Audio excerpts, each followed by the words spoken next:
lady on vacation, kiddo's on vacation, and there's a funeral. So Okay. somebody's got to stay back and man. So you do the first draw. Alright.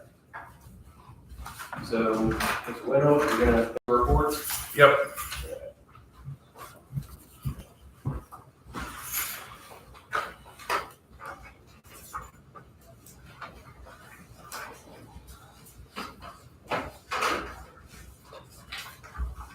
Try to go past that one.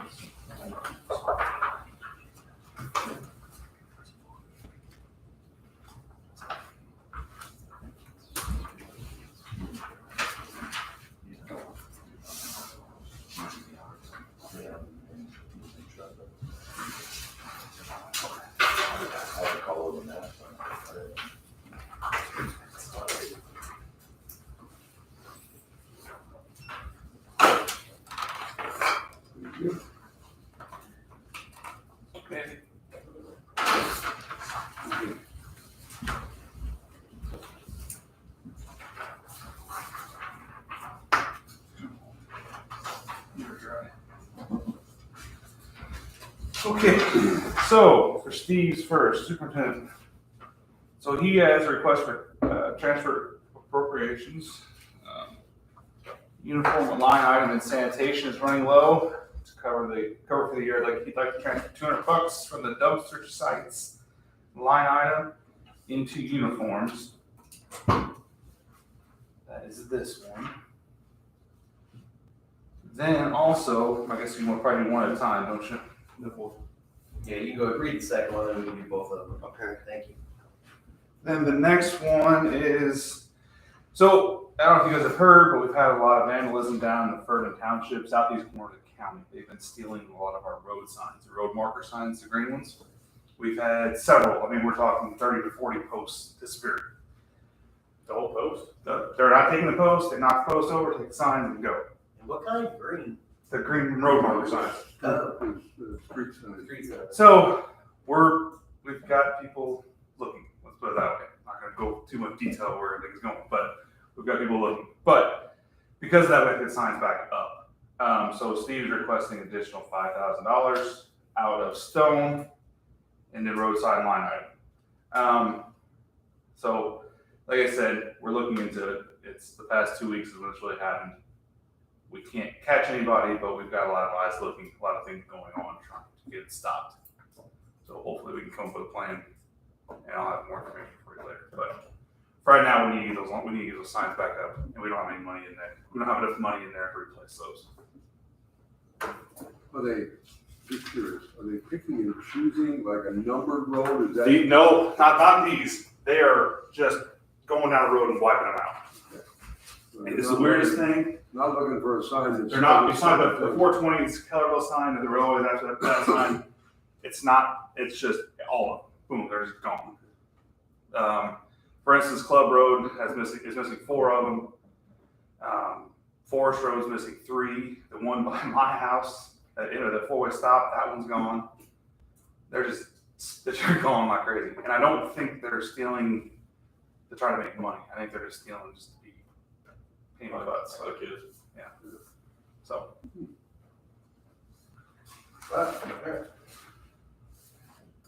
Okay, so the first one is the dumpster site, $200 to uniforms. Anybody have any comments or questions about that one? No.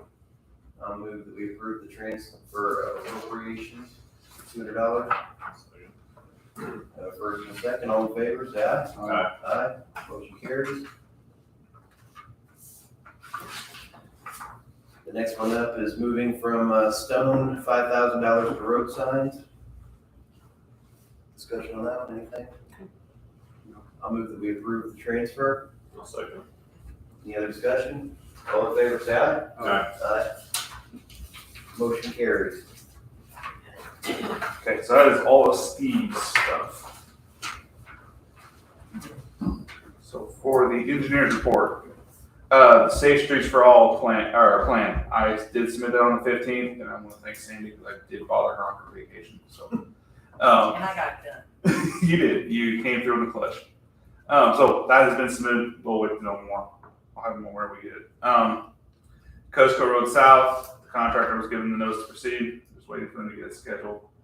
We gave them, I think it was 90 days or to get it done. It was till December. So That's the pipe. yeah, the reline pipe. Yeah, so he's got plenty of time. It's only really a 2-week job, but they've got plenty. There's no rush for him yet, but I will stay on top of it to make sure they get it done before December. I just, by the way, mentioned that at the Toccoa Water and Sewer meeting, and they said they have a line running through there, but we're not gonna. Actually, I've talked to any utilities. No, yeah, I've talked to Toccoa Sewer. They have an easement down at the bottom of the hill, and they give us permission to drive down to that easement and use that to work out of. Because we will not be digging in their easement. We're gonna dig off the side because we're gonna replace a pipe, but we won't be digging in their easement. Bridge 14, we're gonna open bids at 9. Just so you guys do know, do the kind of the intricacies of the bid. I am going to take them under advisement, get them reviewed, and then I'll have, well, at October 3rd, you know, they go. So we'll just open them, take them under advisement, we'll keep on trucking. So there's no reason to go back to it. Now the next thing is change orders for paving projects. So there is a breakdown of the paving projects. Most of them are easy, no big deal. 500 West is a net decrease of $437.93. The town of Ireland is a net increase of $3,311.57. The reason for the increase is because of a alleyway we decided to pave. We originally weren't going to pave it, but the road was kind of iffy. We figured we're there. The cheapest time to pave it is any time, so we just went and paved it. So that was the increase, not too major. Old Road 545 and DuBois Road Northwest was an increase of $460. That's, like I said, just a couple tons, so that's not a big deal. Additional 6 tons went down. Now, and South State Road North was a net decrease of $3,262.89. Nothing major there. Now, Old Huntingburg, I guess I gotta admit I made a boo-boo here. So when we did the estimate for that, I go out and assess the road. I take a map with me. I do assessment of the road where the wedging levels are and everything else.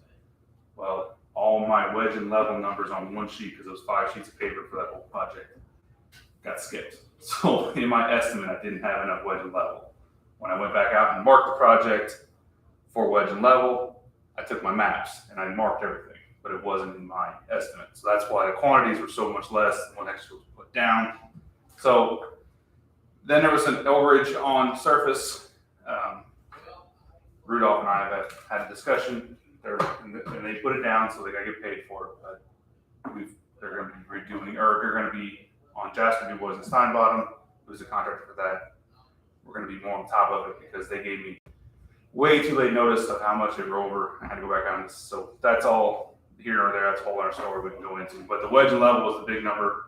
Again, that's because on my estimate, when I go out to do assessment, I write it all on a map. Well, that particular sheet got lost. So I had 5 sheets and I only put 4 sheets worth of wedge and level in. So that's where the overage came. So the money is in the account.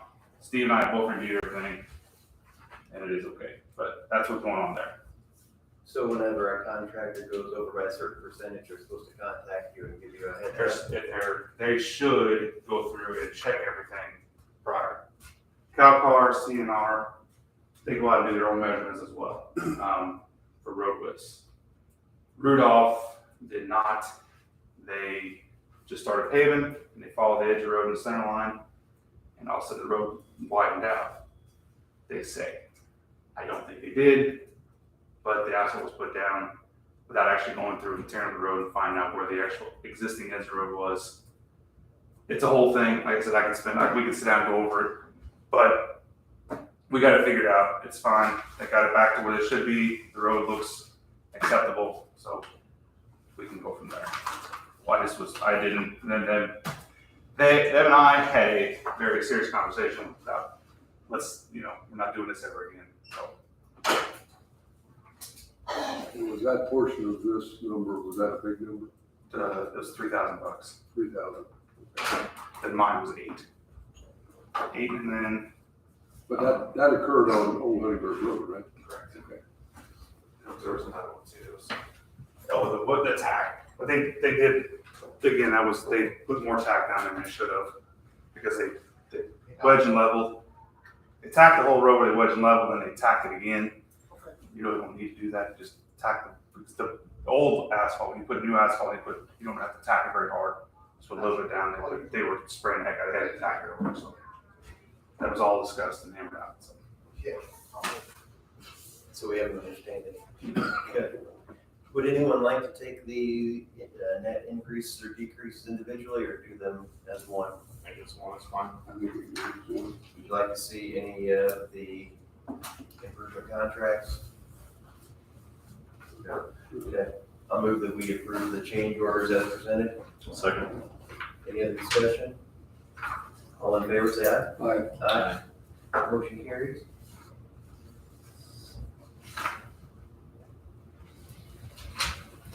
And then, Jasper Dubois and Stein Bottom, well, I kind of lied on that, because it's not currently being paid because it's raining, but they're working on it this week. They started on it Friday and Saturday, and they should have it done by the end of the week, barring weather here. And we got the last one then. And we don't pay for the year. There's two. Yeah, 2 with each one, that's correct.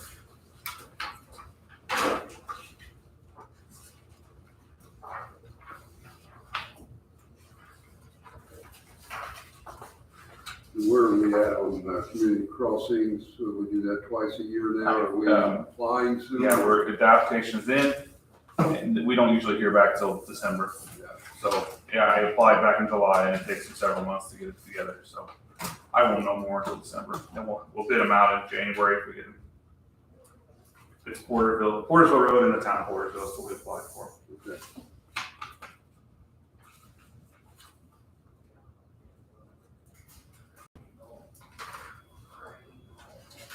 Does it seem they're going to continue using that same methodology and process? I think so. It's been working. Let's say, I haven't heard anything, any discussion about it changing. I haven't either.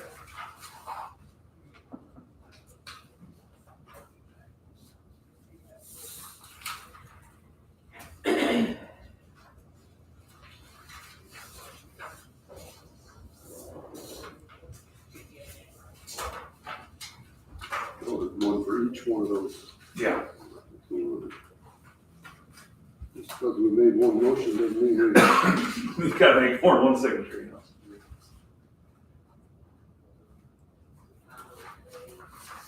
That's one.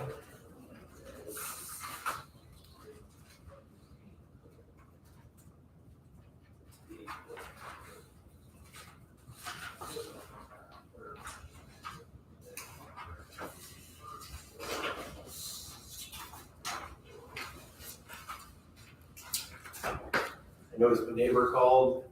I think I sent you a message, you called her about putting bus signs up, and I didn't know I assumed I didn't know how that worked. It should be up. shouldn't Yeah, it? they're up. Okay. Yeah, I noticed them right away.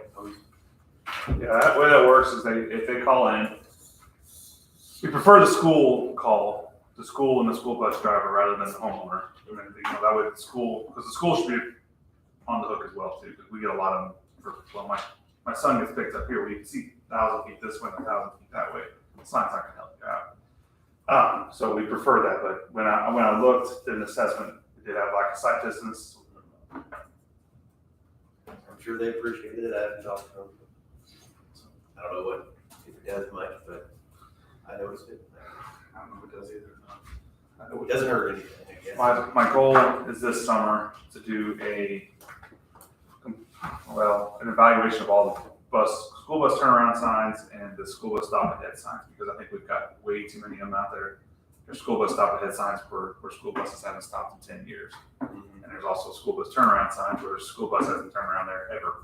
They turn around somewhere else. So I need to go back through and get those. There's way too many signs. People come new to them. They don't want to look at them. They don't want to do with them. So Do the corporations have a transportation person that knows where all of this happens? and they're supposed to? what they're going to do is they're going to give me a map of their routes with the stops, and then I can go out and look out.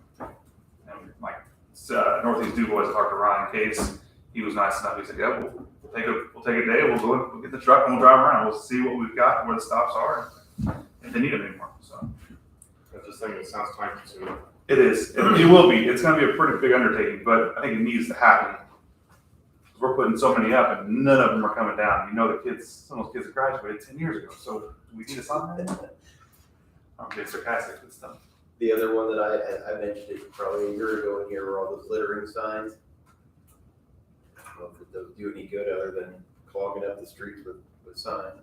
So there's some we put up. Well, one of our guys noticed one missing the other day, and he told me on Monday, and I kid you not, that Friday, there was a couch laying in the ditch right behind where the sign used to be. So, Okay, maybe it works. I don't know. yeah, and I thought it was weird, because I was on the same boat as you are. Like, really, people really listen to him, but that sign was, he told me on Friday or Monday, and Tim was on vacation, so he wasn't gonna do it till the following Monday, and on Friday, there's a couch laying. Now, would the couch laying there before the sign, or with the sign there? It may have, I don't know. I don't know, I'm thinking somebody's throwing a can or an empty cup out and laying on the couch. Yeah. Becky, people throw all kinds of stuff out in the ditches, don't they? They do. I think we pulled a big screen TV out one year, or part of it. Yeah, people do that. It's Shower shameful. doors. Maybe we just need signs everywhere. Maybe I'm thinking the opposite. Every 100 yards, no littering. Oh, no. All right, well, thank you. I don't have anything else. Where those change orders go? I don't know. Right. I haven't had The other than Sandy needs to sign us. Okay, we have the minutes from the September 6th, 2022 meeting. Anybody have any changes, Not here. amendments? I'll move to approve. Second. All in favor, say aye. It's Aye. still Motion carries. Just taking it down, don't have to worry about it. Punishment. Next up, we have claims. Kingston County Voucher Register. Anybody have any questions, concerns about those? I'll move to be approved. Second. All in favor, say aye. Aye. Aye. Motion carries. Next up, we have payroll. Any changes there? I will move that we approve the payroll. Second. All in favor, say aye. Aye. Motion carries.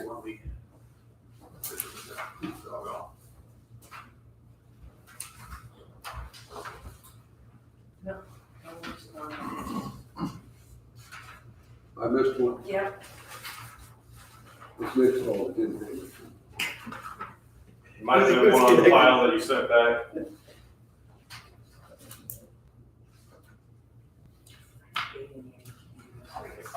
I could sworn today, that's. And the thermostat's set the exact same as last No, meeting. I have socks on and everything. I just figured I would get wet on the way in, so I brought the sweater to be big. All right, see, there's the My last phone has some stuff.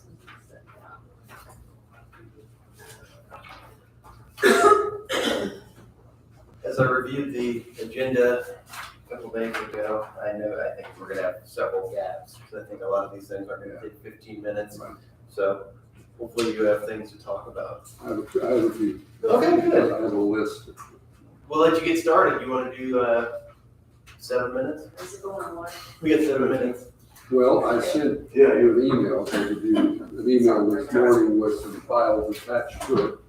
One of them was, I attended a Indiana Association of County Commissioners meeting, 2 weeks ago now, I guess, almost, at which Luke Kinley, former Senator Luke Kinley, and Christine Fox presented their public health proposal that they hope to put before the legislature in the coming session. It was an interesting proposal, and what I sent you was a PowerPoint that they presented there. And one of the interesting things, and I'm not going to go through everything, but one of the interesting things was Indiana's health metrics. Smoking and tobacco use, we ranked 45th in the nation. Obesity, we ranked 46th. Mental health, 43rd. Childhood immunizations, 41st. And public health funding, 45th. So as part of that proposal, they're talking about increasing the funding for public health And that's going to be, of course, a negotiated thing with the legislature and so forth. But Indiana spends $55 versus $91 nationally, is what the national average is. So we're ranked 45th for state government public health expenditures in the country. So that's a big proposal. Some of the pushback from some commissioners there and some emails following that were that whoever controls the money controls the program.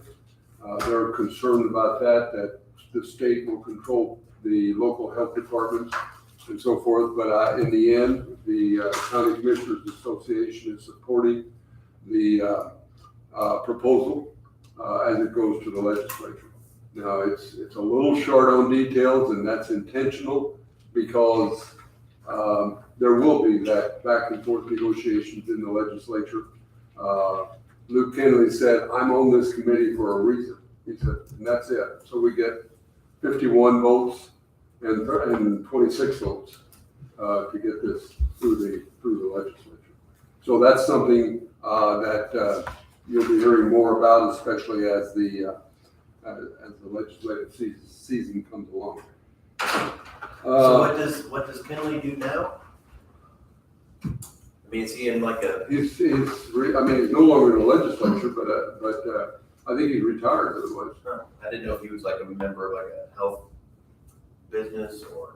I don't think so. I don't know, Becky, if you know. I just think Familiar it's with that? handpicked by the governor to make sure that got finished. So the other part of that, I'm looking down the line here, the other part of that email had a link to the Sustaining Hoosier Communities list of projects that they will be working on. I attended a Zoom meeting last Thursday on that. And I think it's this Thursday, there will be a public hearing at the, I have to go back and check, I'm pretty sure it's at the library, on that, where they will roll out the list of projects that they will be working on for that. So those were both attached to the same email that I sent you this morning. A couple of other meetings that I attended, just to kind of report DuBois Strong. We continue to talk about the housing situation in DuBois County and the shortage of housing. There are things in the works and developments in the work, especially around the city of Jasper here, some property that's being looked at for development, but still a housing shortage that we're dealing with. And of course, the workforce attraction program that we've got going, where they're paying $5,000 for anybody who will come and commit to stay to DuBois County for 2 years. And I've got a list of those somewhere here. And that subject also came up in a Radius meeting I was at last week. And Radius has, I think, issued 27 families, issued $5,000 to 27 families. And when I say Radius, in the Radius region, 17 of those, or 18 of those 27 are here in DuBois County. So it's, when I say DuBois Strong is doing this, it's in cooperation with Radius that we're doing that. So, and there's a list of the ones that are currently have been issued.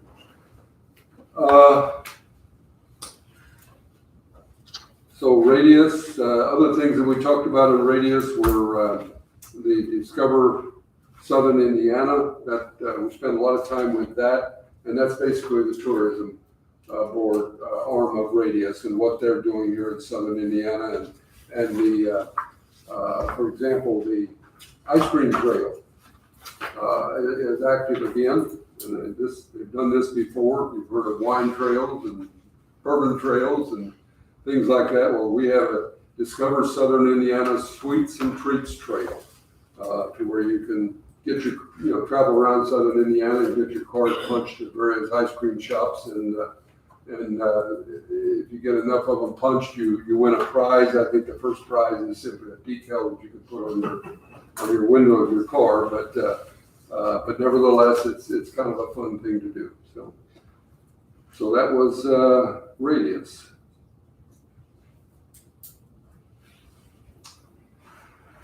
Patoka Water and Sewer. We had our regular meeting, at which point we talked quite a bit about flooding in DuBois with the rains that we've had this year, and the last one being on Labor Day, where we got a lot of rain up in that area again, and our sewers are overflowing, but particularly into basements. Into some, if somebody's got a sewer hooked up or a basement drain hooked up to the sewer, or a restroom in the basement, the sewer is not that much lower than the basements in some of those houses in DuBois. And if the water rises, pressure rises a little bit in those sewers, it does come back. So we're having a problem there. We are in the process of not in the process yet, but in the process of getting us started, relining the sewers in the town of DuBois, and part of the money that we that we contributed to that will be helping with that. Okay.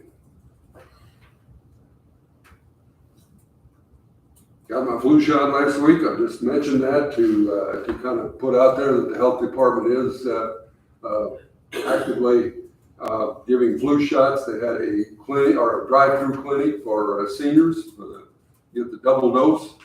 So my wife and I went on and got that. And then also, of course, now with the latest booster for COVID is going on there. So just to put a plug in for that. I did stop in and took a tour of the jail last week, and you probably have some things you're going to talk about. I don't know about the jail, but anyway, it is coming along, and that October 11th target date for moving community corrections over to the jail looks like it should happen. So Yes, sir. that's about, well, I did mention here that early voting is going to start in October, and due to the construction out here, the annex will not be the early voting site. This year it's going to be at the 35th Street Fire Station for all of the early voting out there. So I think that's it. All right, thank you for all the updates. Good. Prosecutor Quinn, you have something for us today? Perhaps. Perhaps. Perfect. I was unsure what DCOC stood for. They didn't remember writing, I had DCCC and they put over C. Oh. I was curious too, so I was Duplin excited. County. What do you got cooking? It was like anyways, hi, Anthony Quinn. I'm a prosecutor, also currently chair of the advisory board for community corrections, so I'm here in that capacity. Council is in the process of budget approval, and there was some discussion about director and assistant director, those two positions out of corrections, getting pay increases. Part of the discussion, I won't go into details about why they thought the raise was appropriate, and if there's some questions about that, why it's here as well, he may be able to answer those. But basically, in order to find ways to increase the pay for both the director and potentially the assistant director, as far as the director, the advisory board discussed increasing weekly, hourly from 35 an hour week. And I think that was discussed here maybe as well at a previous meeting, going from a 35-hour week to a 40-hour, so an 80-hour pay period. The board did discuss that at our last meeting last Tuesday. Wyatt was obviously there. That was his first meeting. He understands and is on board with that. And the board unanimously approved increasing, obviously subject to your guys' approval, but the board unanimously approved increasing the director's hourly from 35 to 40 a week, or from 70 to 80 a pay period. So that was So I the first think issue. you're gonna have several things to bring up today. I'm sorry. You're gonna have several items to bring up today, right? So I was just gonna ask. Well, I think that and the assistant director were the only two I was aware of. There may be others that Okay. we can touch on. Yeah, so let's just handle them one at a time so we can keep up with them. And I was in favor of doing it. I think it's the right action. Anybody have any questions or thoughts on? I don't have any problem, we can go from 35 to 40 hours. So the pay increase that you're talking about, so this is first of all, I understand perhaps the need for it. The extra hours, first one there likes to leave, that sort of thing, probably happening anyway. It probably happened all along. But if I understand you correctly, this will be a means to increase that salary Correct. to a level that you think is more appropriate. Correct. You're not going to do both. You're not talking about increasing the hourly rate. You're just talking about increasing the number of hours. I believe that the director is already at the max hourly rate of pay. Okay. So no, there wouldn't be a means to increase the hourly rate without some additional action. The vote was to increase the number of hours that gets paid per week. Okay. And is that, what was the reception from the employee, from the director on that? Understood, fine with it, Wyatt's here. If you got any questions for him, but yeah, he was fine with it, understood and expected. I mean, he coming from a job where he works a lot, he understands that there's gonna be a lot of hours that he's gonna need to put in as a director. He might as well get paid for them, right? So, Right. I think he's fine with that. Okay, well, I'll move that we change the weekly hours required for the job, minimum from 35 hours to 40 hours per week for the Director of Community Corrections. And assistant, Was it the assistant also, or just? We're just doing the Director, right? Just the director. okay. I think in the budget, it won't take effect until 23. Yeah, that was my understanding. That's what the board voted to approve starting January 1, January 1. 2023. Okay, I will second your motion. Any other discussion? Okay, all in favor, say aye. Aye. Anyone opposed? The motion carries. So then with the assistant director, the discussion there was, as pointed out by Commissioner Bromas, he's kind of already maxed out at the top end of his pay scale, given his classification. I think he's currently a PAT 4, is what he is designated as.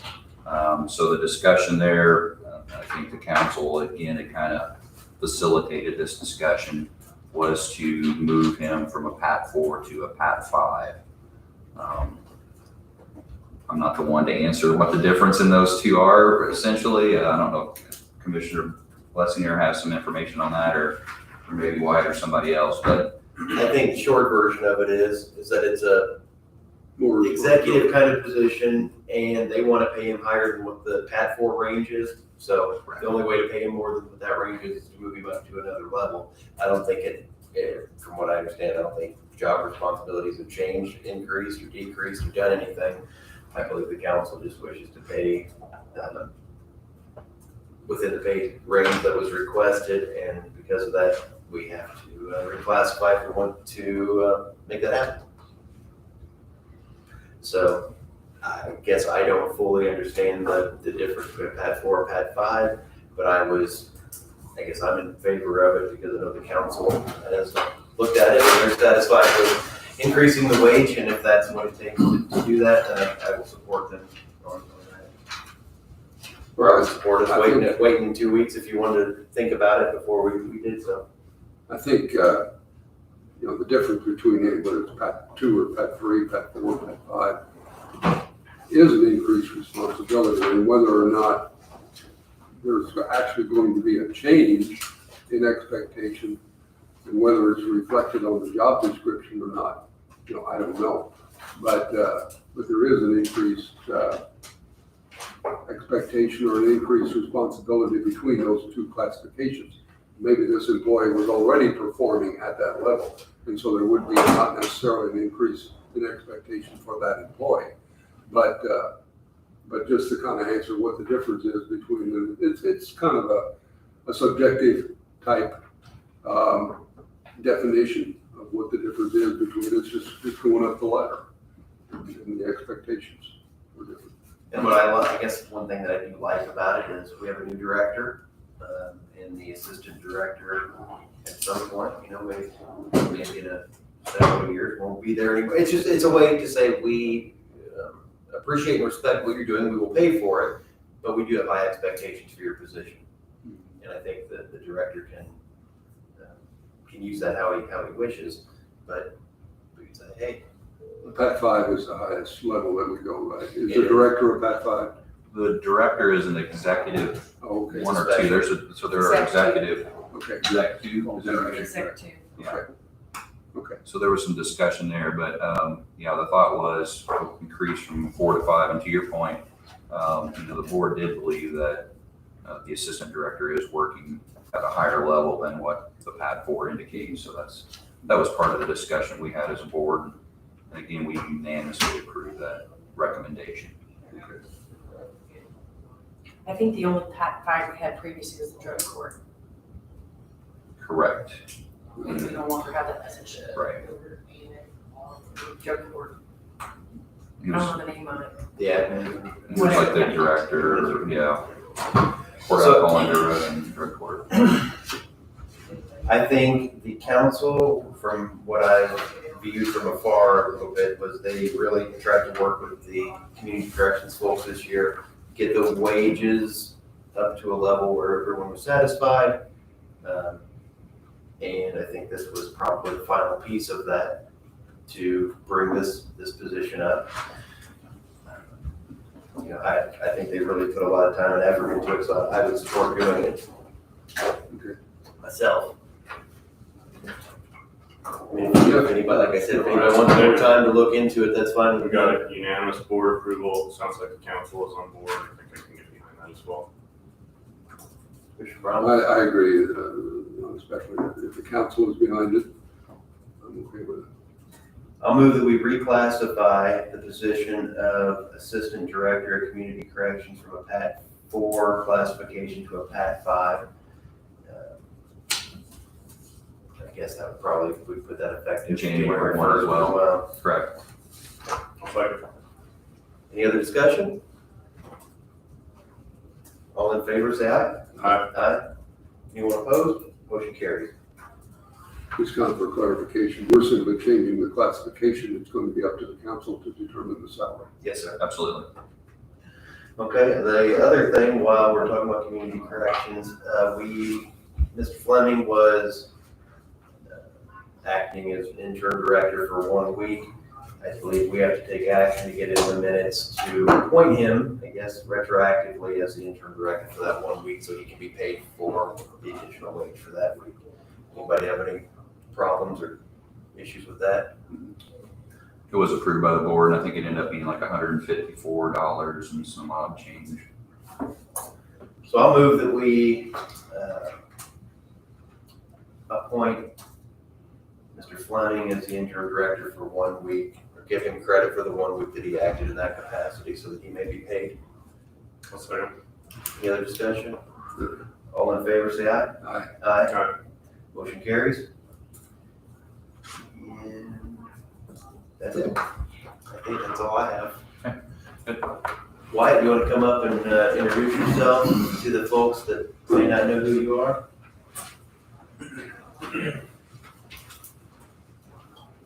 Morning.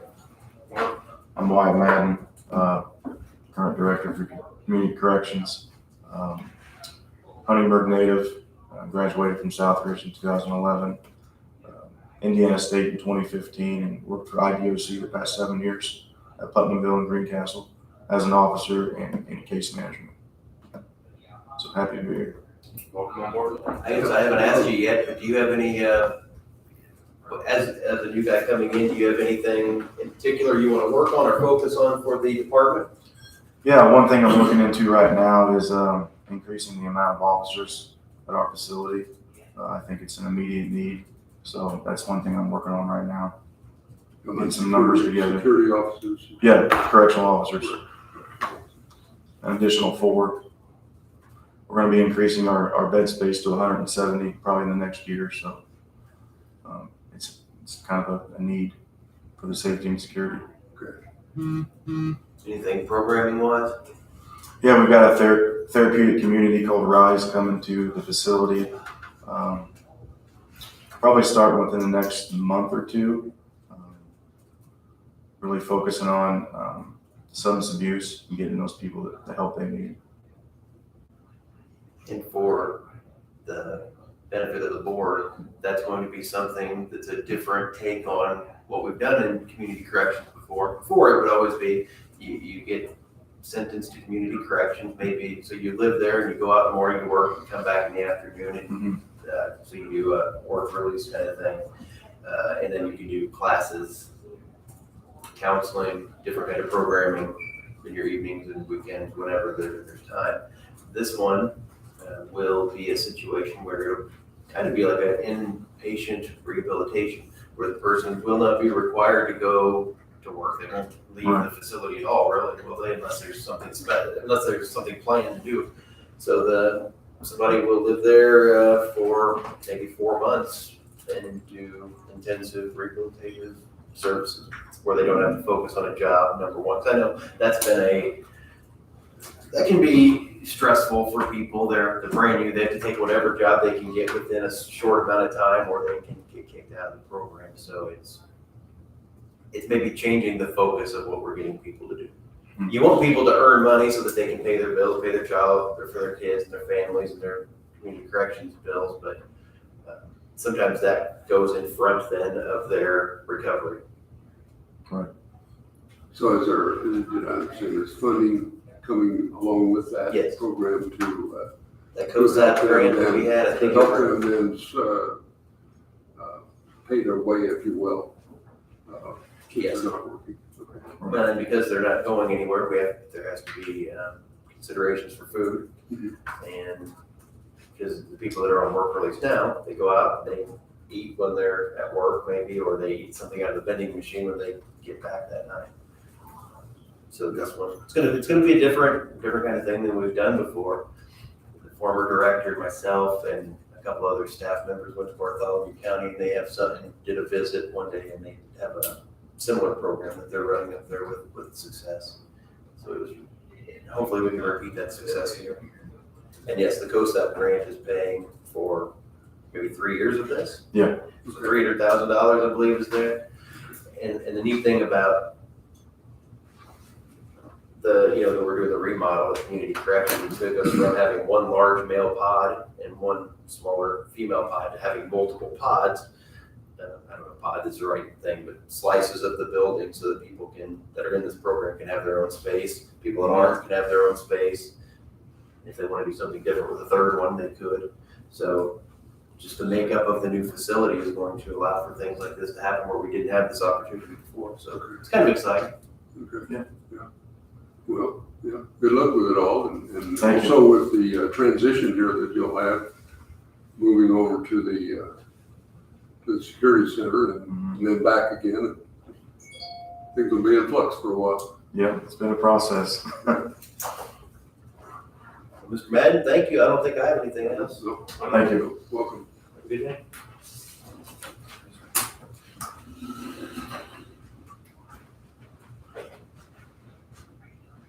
Ryland, help update. Good morning. Good morning. Moving on. Good morning. Okay, so last time I talked about those 4 different pathway committees we were putting together. Just an update on that, but those are due this Friday.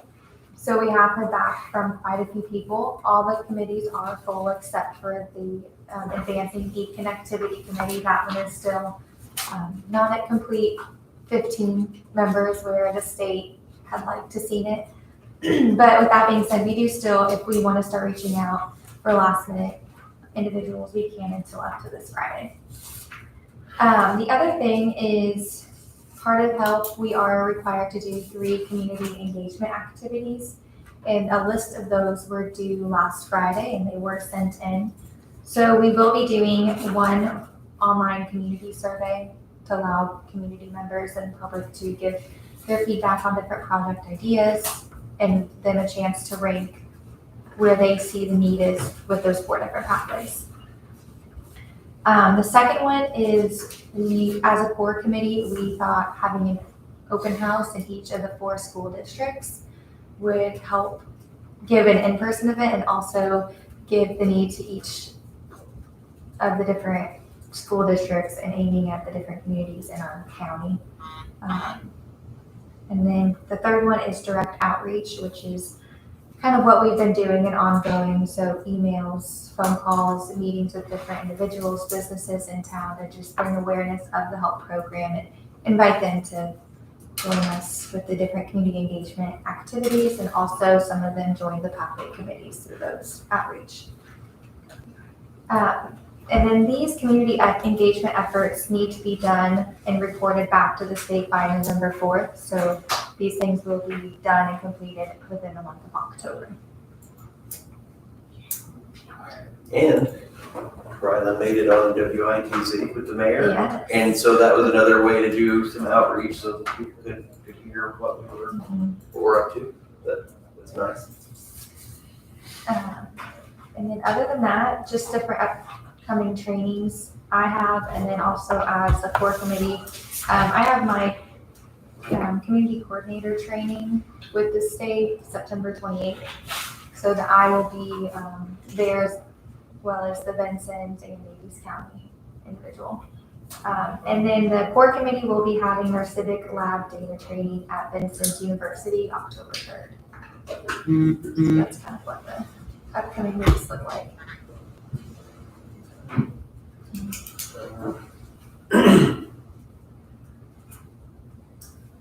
Trying to think if there was anything I wanted to add. I might ask, and I talked about this a while ago, the Sustaining Hoosier Communities have identified a list of projects that they're going to be working on in Du Bois County. And as I look at this, I'm wondering whether there wouldn't be some overlap and whether or not you've seen that list.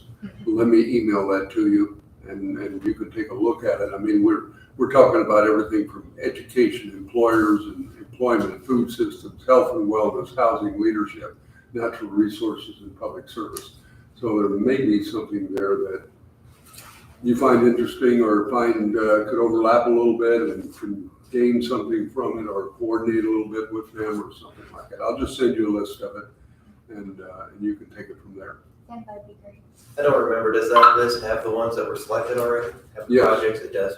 Yes, well, that's my understanding, and there was supposed to be a public announcement come out late last week. I don't know that I heard that or not. This was kind of a preliminary file here. This was not an internet file, but a preliminary file.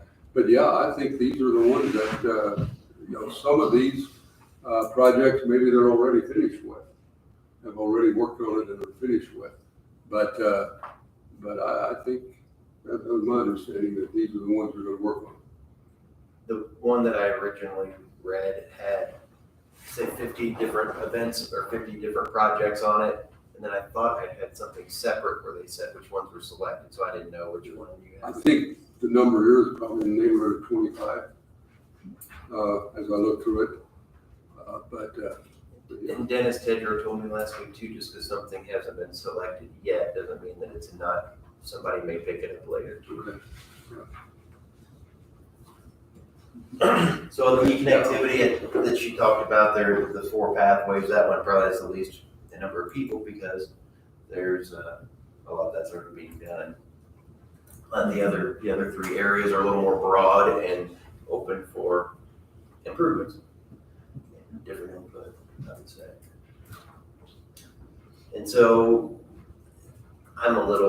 it's a little unclear to me exactly what every committees and pathways and who participates at which point. But I guess just from a public ask, anybody that wants to participate can either be a part of one of these pathway committees or they can come to one of these outreach events and their voice will be heard, their input will be taken and considered. So we want to get people that not just the same people that show up to every event that we always have. This would be for people that, hey, maybe my voice hadn't been heard before. This is an opportunity to make that happen. And the thing that I tell people that's nice about this, that isn't always the case when we do community outreach, is that there's actually money behind this. If you have a project and it's great, it really catches fire, there's a good opportunity for it to be funded and implemented. Anything else? That is all I have. This evening. So anybody who wants to participate, please reach out to us. Thank you. Thank you. Thank you.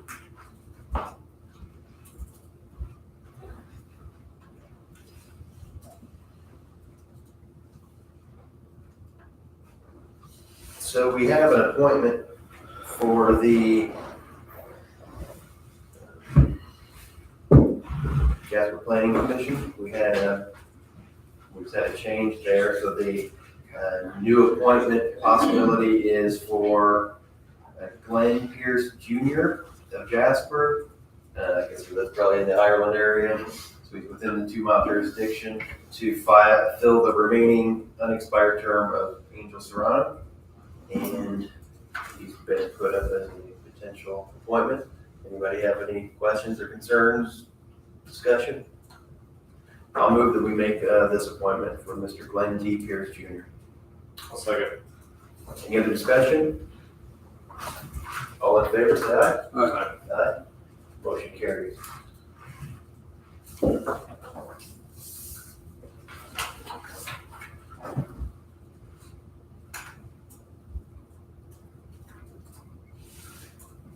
As an update, we did have our Community Corrections Advisory Board meeting last Tuesday, as Mr. Quinn stated, and both of our new members, Jonathan Burton and Superintendent Tara Rashi, both attended the meeting.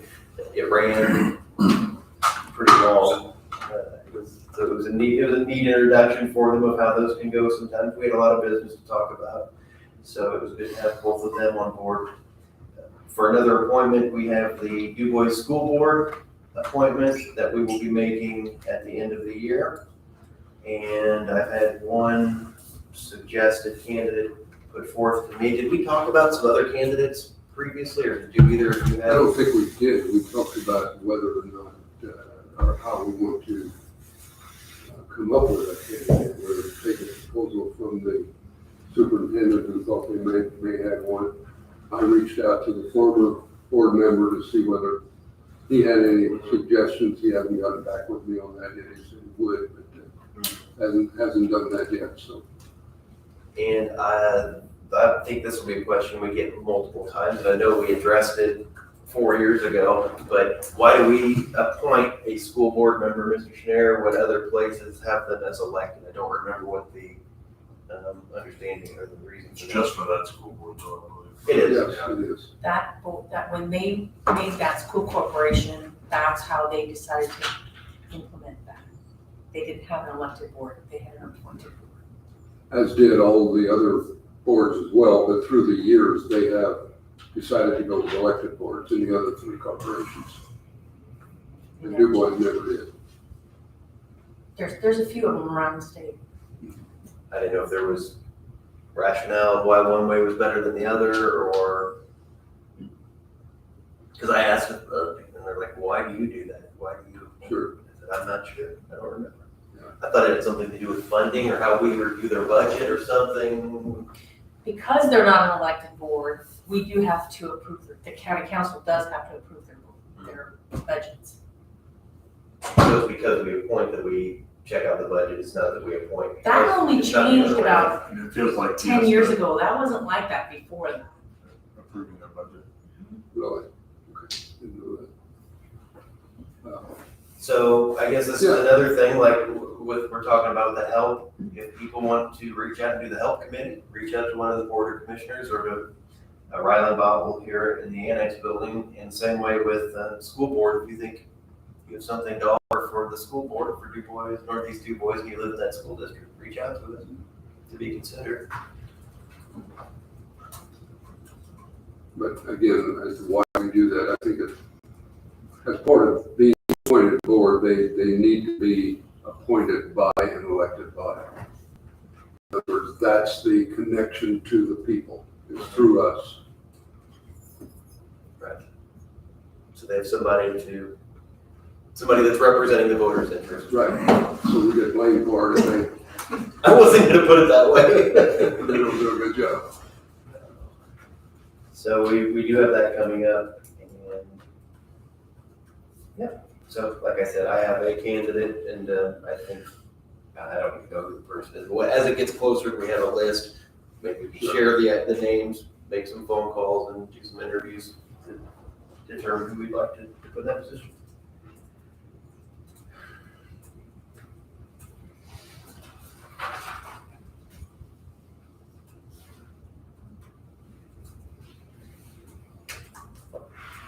We just have a couple minutes here until the bid opening. I do want to bring up again, Operation Greenlight. It was something I gave to the board maybe a month ago, and it is just something that would happen, I think, in November. That is a way for the county to shed additional light on the fact that we have a veteran service officer, and that Du Bois County wants to make sure everyone's aware that there are benefits for our service members for a number of reasons, and we're going to be shining green light on the courthouse. We'll have the lights hopefully above that run across green, and it's basically to get people to talk and say, why do they do that? And the idea is to let the veterans know that we have services available for them so that they can get their earned benefits. So I'm still working on that as that moves forward. I think it was in Lexington, Kentucky. I was there sometime in the last couple of years. And they had a project going, a green light project going for COVID. Recognizing people who have died of COVID or something like that. And yeah, it was kind of, you certainly looked at it and said, what are all the green lights? You know, in their case, it was street lamps all the way up, and people put light bulbs in their porch lights and all kinds of things like that. Just a way to get people to talk, and what's that all about? He did orders them, so we have. Well, the neat thing too, the light that we have, you can also change it to red or any other color for other events if it's a cancer awareness week or something. Okay, being 9 o'clock, it's time to do the bid openings for Bridge 14. Here's we have one bid to open from CLR Incorporated out of Vincennes.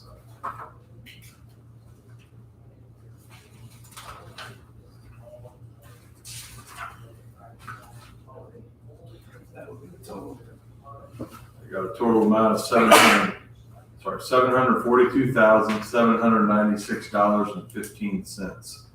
742,796.15. You said that's CLR? Yes.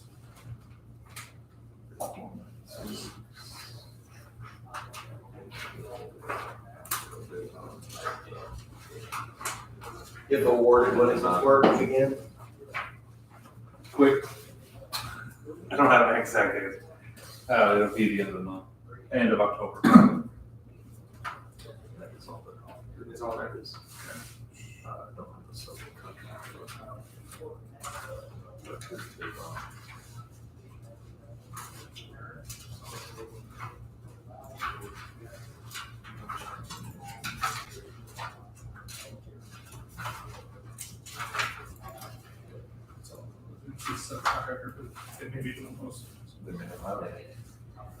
I'd be shocked with you. This way, looks to be complete.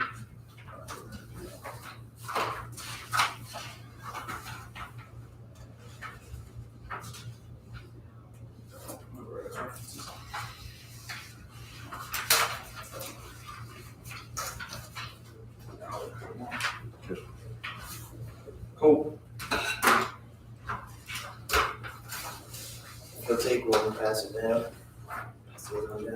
We'll be talking about that at the end of the meeting. I thought I'd give it to you now if you wanted to get a moment to look at it.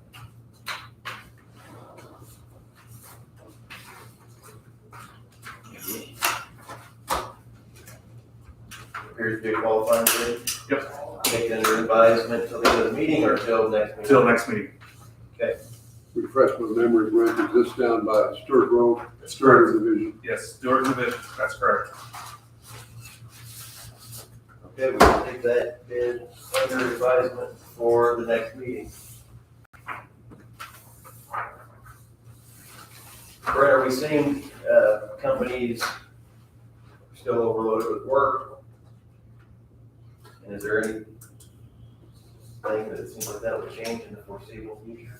It's just too much money chasing. There's just a lot of work out there right now, which is a good thing, but, yeah.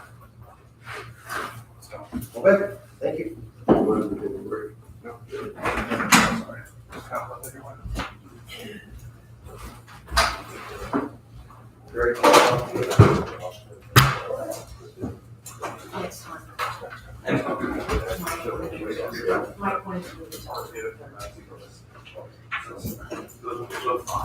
Okay, our last committee oh, you already did, so what do you think? Ready to tell you my thoughts, or what?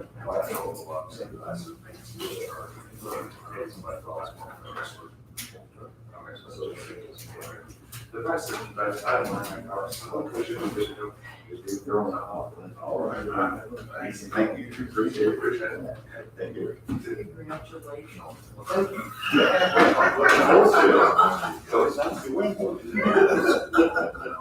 Make company second. Doesn't have a couple times, that gets you. What is Very well, yeah. No, that's legal collection practice. October 3rd. So.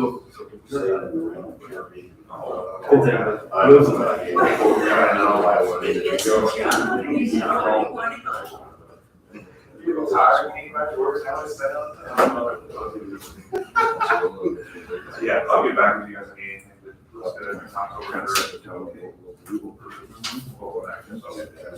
All right, Thank you.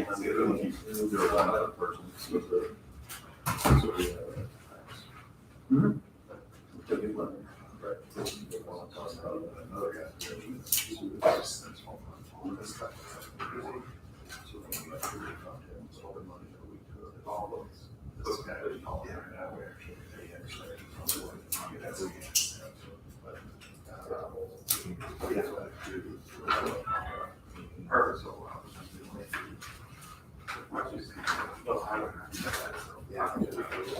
Yeah, we budgeted. So, that's kind of sit Yeah.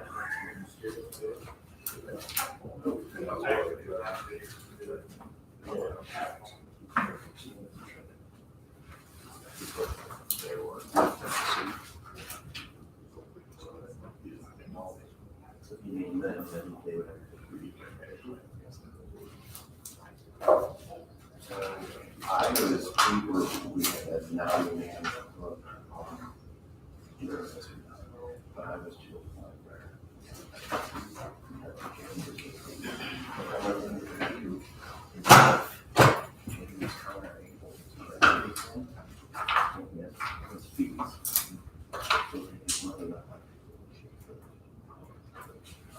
Get to that, we're talking to about. And so that's the way.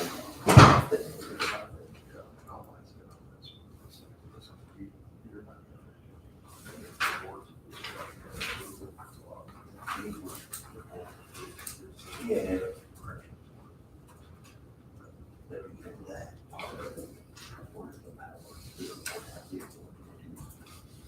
We can still get. Yeah. But as I was saying.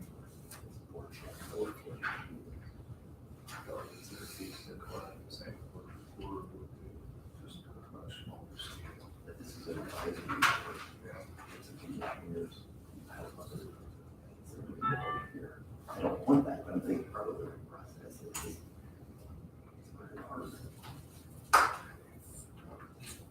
Do you want this or not, or you have it? I don't have it. Let's see, very fun. I've got this. I didn't know this. You know, what you find out.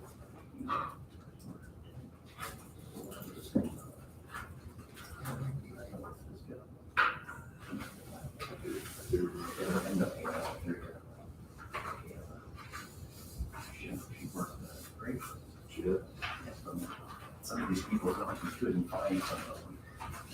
One of my friends is on the meetings on this, so I go through these things. It shouldn't have that board, not.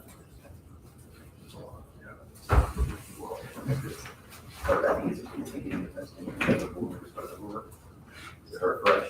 Start fresh or something. And before we have new, Looking at written contracts.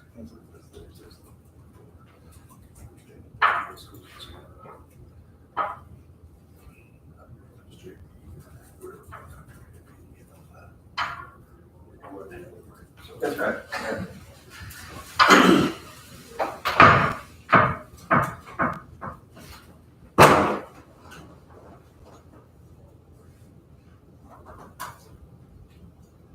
All right, it's about 10 after. We'll go ahead and start the discussion on the health insurance renewal. I don't think anybody's going to be upset. We started a couple minutes early. Is that okay with the board? Yes. Good morning. Good morning, Lord. How are you guys? Good.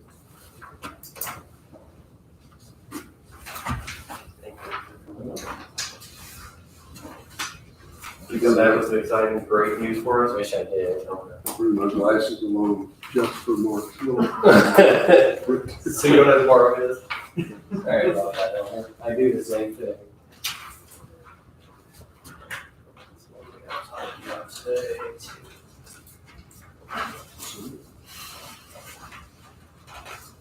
Well, unfortunately, the news is not any different than it was the last time we were here, no better, no worse. We got an update Friday on the status of our inpatient person. There is still not a release date. So we are now approaching about $1.1 million in claims with no release date scheduled. So with that, I think our hands are kind of tied and we have to renew with the incumbent, even though our fixed costs are slightly higher than our other options. So your incumbent quote there is showing second to the right of the kind of highlighted peach column with Berkshire. Nothing's really changed from the last time you looked at this. It's an overall 9% increase in cost year over year. So we really don't have much choice in that except to renew. The only one that we would have no liability besides our spec on the inpatient person that we have. So we will need to make sure that is, so in the last 30 days of a contract period, there is not what we call immediate funding. So you'll need to make sure that if that claim were to come through before the end of October and paid next month, that we at least have that money in there, because you have to fund it first and then you're reimbursed for it. Whereas in other times you are automatically reimbursed when the claim is paid. So that does not happen in the last 30 days of the contract. Would you mind repeating that last part, so that Sandy probably needs to hear it more than me? So from a funding perspective, since we're approaching the end of the year, any spec claim in the last 30 days has to be funded by the county. So if that claim were to come through in October and they want to pay it in October, my guess is at this point, it's probably going to leak into November. Usually that last week or last 2 weeks, I'm very much in contact Yeah, they to usually know do it. what they need to get the money up there, so. Yeah, so I just wanted to mention that because it's gonna fall right into that. And we are submitting it by ACH, so we'll be there within a day, Okay. so. All right. So with that said, our recommendation would be to renew with Berkshire for this year, again. And then I've already calculated the fully insured equivalent rates and the COBRA rates, and I've given those to Marky this morning. So he'll be ready for open enrollment, which is just a function of, once we have stop loss kind of signed, then we do the rates for him to set employee contributions and internal systems on. Marty, do you have any comments? No. Will you be setting those for them to approve them, or The COBRA rates, we can. We can. So, normally they do approve them every Okay, we were wondering about that, whether that went to the commissioners or not.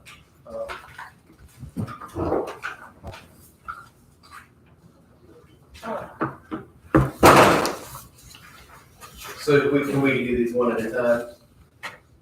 But with the approval of Berkshire first, or is this like all? Yeah. One another? No, we probably should do it separate. All right, well, I'll move that we follow the recommendation and stay with Berkshire for renewal. We'll second. Any other discussion? Hearing none, all in favor of the motion, say aye. Aye. Aye. Anyone opposed? Motion carries. I will be getting a signature page over. They were just updating the quote since I didn't get the update on the inpatient till Friday. They're updating the quote today. I'll just email that for signature once I get it. Okay. But we're locked in, so you're good. These are the COBRA rates then based off of the Berkshire renewal. So it breaks out everything by line item. So you have your admin costs. This year we are moving to electronic EOBs. That's saving the county $1 per employee per month. So to be noted there. The network access fee, it says Cigna, it actually is going to be moving January 1 to United. And that's caused the increase in our access fees. Last year it was $865. This year it's going to $905. Sandy, I did confirm that when United pays the claim, it will be debited from the unified account. So you will not need to set up another account for the claims payment. Okay. You mentioned that a couple meetings So ago. continue as we already are. Continue as you are, it will not be any different. Then your COBRA HIPAA fee there, that's your COBRA administration, your compliance fee, your teledoc. And then basically what I did is just take our consultant fee and break that down on a per employee per month basis for 3 tiers. Your spec and ag premium, and then your transplant policy premiums are shown there. Your ag factors, your aggregating spec of 50,000, and then your laser allocation. So that brings your total fully insured equivalents down there to the bottom, your total monthly premiums. The bottom of that, we add the 2% COBRA rates on there, and that's the number that we would use for administering your COBRA plan. Any questions on that?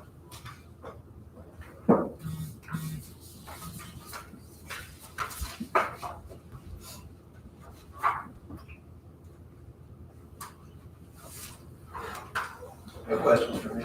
Okay.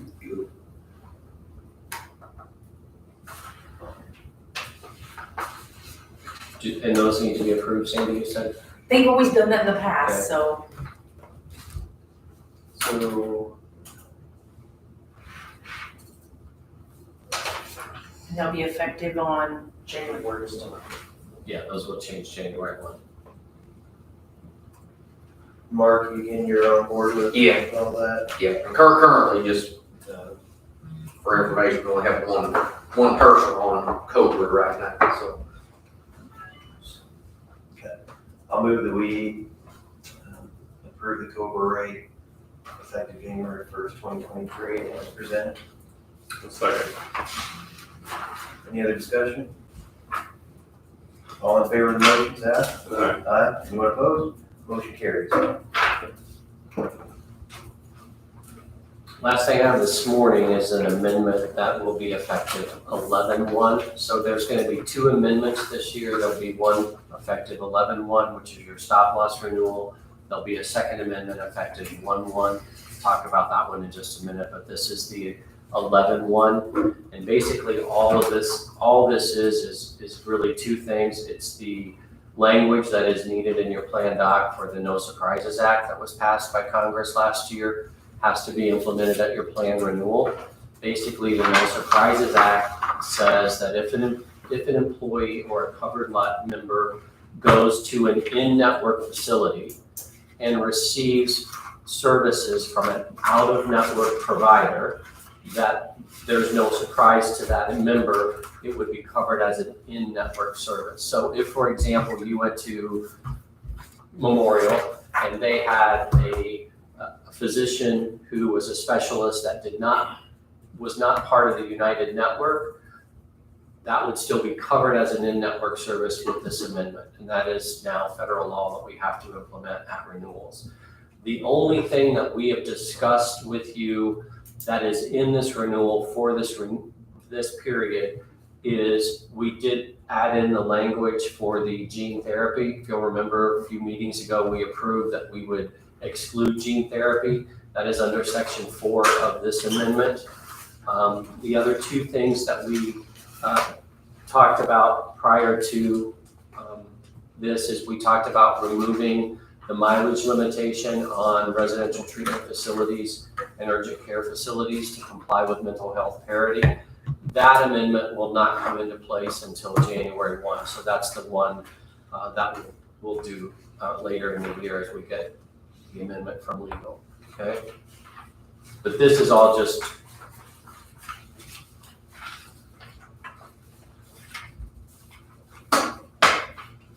required government language. Anyone have any questions or concerns about the amendment, the benefit plan? Want a little more time to review it? No, I think it's good. Okay, I will move that we approve the amendment 1 of the DuBois County Employee Benefit Plan. I'll second. Any other discussions? All in favor, say aye. Aye. Anyone opposed? Motion carries. Here's an executor copy. So I think you probably need to put this. All I have today. All right. Marky? One more item, so we got all the renewals all under control here, so the last missing piece we have to get going for 2023 is, employee health premiums. So, I'm here today basically to stay competitive with the marketplace. Of course, our wages increase for 2023 was 3%, which is on the low side of things, so I would like to see us sustain our health care for 2023.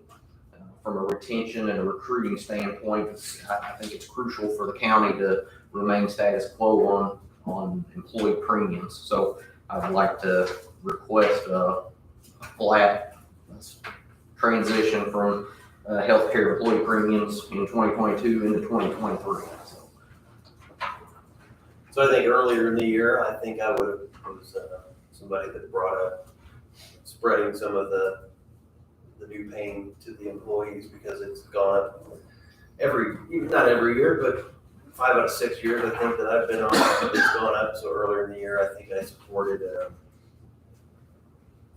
sharing some of that cost with the employee as the way things have developed, how the pay increases have been, how the economy has been. I think I have changed my tune and I agree with Mr. Rhodes on this point of keeping the premiums flat for the upcoming year.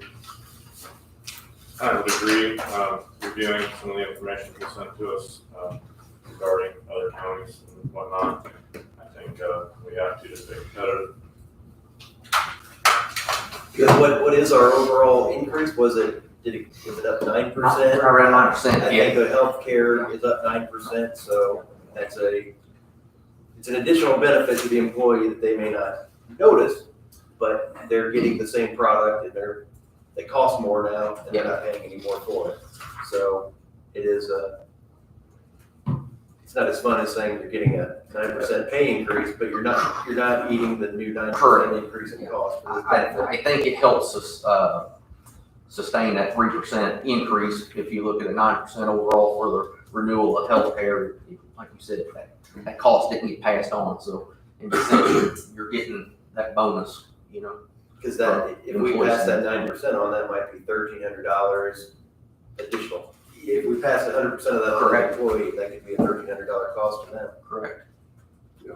And I wouldn't be opposed to, at some point, looking at what premiums are for our healthcare program, and are we doing the right thing by making that relatively inexpensive and then keeping salaries. I won't say keeping salaries low, but not transferring that over to salaries necessarily, but it has to be the whole package. when we look at it, it has to be both salary and benefits that we look at and try to come up with that. So we're not doing that this year. We're looking at a 3% increase, as you said, on salaries. So I agree. I think benefits have to stay the same. I'd say by taking no action, it will remain the same. So I appreciate you bringing it up so we can have a discussion, but by taking no action, I think the premium will remain the same for the employees. Anything else? The only other thing I'm gonna bring up is, I know it's been brought up the last meeting about a financial wellness program, and me and Mark was working through a program, Your Money Line through Gallagher, and, but it is on a per employee per month or per employee per year fee. So what I've kind of looked at that, and I'm wanting to implement something inside the wellness program. You know, I've had the reasonable alternatives that was approved a couple meetings ago. Off of people's health screens, you have to meet 3 of 5. I'm wanting to add into that as an additional alternative, a financial wellness aspect for employees. So if somebody wants to look at that as a reasonable alternative, middle of the year in 2023, that would be an option we could add into that. So I think it'd be a good way to add a financial wellness aspect that would go in connection with the wellness committee in that area, and then we can see that participation in that for us maybe looking at something in 2024. So Explain to me again what you mean by financial wellness. So basically, 7 out of 10 Americans are living paycheck to paycheck. It's financial wellness has become a big thing. So money worries runs into absenteeism, less production because they've got this on their mind, you know, paying bills and that. It's basically getting their budgeting in line, you know, create an emergency fund in case, you know, for those emergencies that come up, they got $1,000 saved for emergency and stuff like that. So it's basically having them tell their money where to go instead of money telling them where to go, so to speak. So I think it would be a added benefit for the employees. I think it would be an excellent resource down the road. So would it be like financial planning? Or? Yeah. You heard of Dave Ramsey? Yeah. It's a Financial Peace University or something like that. You know, he's probably the most popular. There's several out there that do it. Yeah. I know several people that have gone through it, and I mean, it really changed how they approach their life. Yeah, if they buy in, it can change your life. Yeah. I think my first thought, I hadn't heard of you mentioning it as putting it as a reasonable alternative. So I think if we do that, I think we're mingling two things that are disparate things. The one is on their health, their physical health, their blood pressure, their smoking, their whatever. And if you say, well, you smoke, but if you take financial planning, that will take care of that. You know, that will be a reasonable alternative. That I don't see that those two things are in the same ballpark. Oh, your blood pressure is too high, take financial planning. I'm trying to think of what some of the things you can fail are. Your lipids are too high, take financial planning. I think those are two different kind of things. So I don't know that I agree that it's a good reasonable alternative. To me, a reasonable alternative is you smoke. You can either quit smoking and get the benefit, or you can take a smoking cessation class. Mm-hmm. They kind of go opposites of one another. So I think that makes more sense to me to not intermingle those things. And there is an option, we could add it as a benefit, not necessarily the Gallagher option unless we wanted to go a per employee per month fee, but there is the Dave Ramsey Financial Peace Smart Dollar option. They do have that out there, but it'd be $100 per employee if they wanted to use it. So we could set that up as you know, if an employee's interested, they would get a hold of me and then we could enroll them in the program. It'd be $100 per employee. So, and of course, I think we would extend that just to full-time employees, just like any other benefit offering. So that is an option, but and that was something I asked about because I was looking at keeping the cost down, but I saw your. Yeah. And I somewhat agree with you, but I think you could go into our wellness and be a smoker, or maybe you're not a smoker, but you've got excess cholesterol, so you take the smoking cessation class, you still can use that as your alternative, even though you're a non-smoker, for example. And I think our wellness goal is an overall wellness, not just health wellness, but and trying to help, create not just a better employee, but a well employee who, decrease stress and be healthier and just, in general wellness, not just health. Yeah, I think a few years ago we were focused just on the health, but now we're trying to add mental and financial aspects to it and that, so. Is that really the case? If you are a smoker, you can, or if you're a non-smoker, you can take the smoking cessation class as a reasonable alternative to something? That seems silly. Can you not, correct me if I'm wrong. No, you might be right, But I think our reasonable alternatives, I don't know if you have to pick one that necessarily applies to.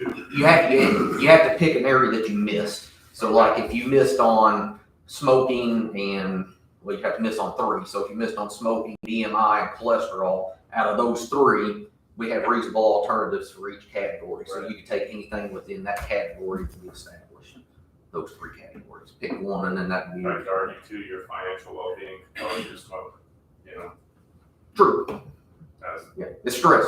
It's actually the other way around. Smoking $7 pack of cigarettes will hurt your financial well-being. That's true. And I agree with what you're saying. I think that it's just another one of the wellness things that we can approach.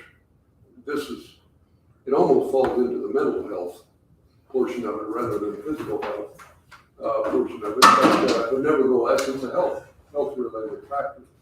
But something you said there, Marky, I'm not sure I get it, that if you miss here, how do you miss on financial wellness?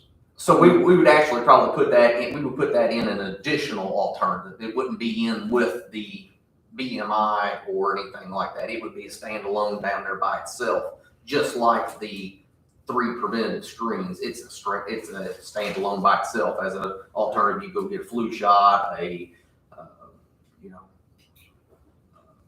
I forgot what all of them's in there, but the different immunizations, that would be a qualifier inside. We would just put it down there at the bottom as well. So I was thinking about that over the weekend, and that's why I came up with that, just from a financial standpoint on the plan. Instead of having that cost hit the plan, we could throw it in there. It would be a less financial impact if we put it in the wellness program for 2023.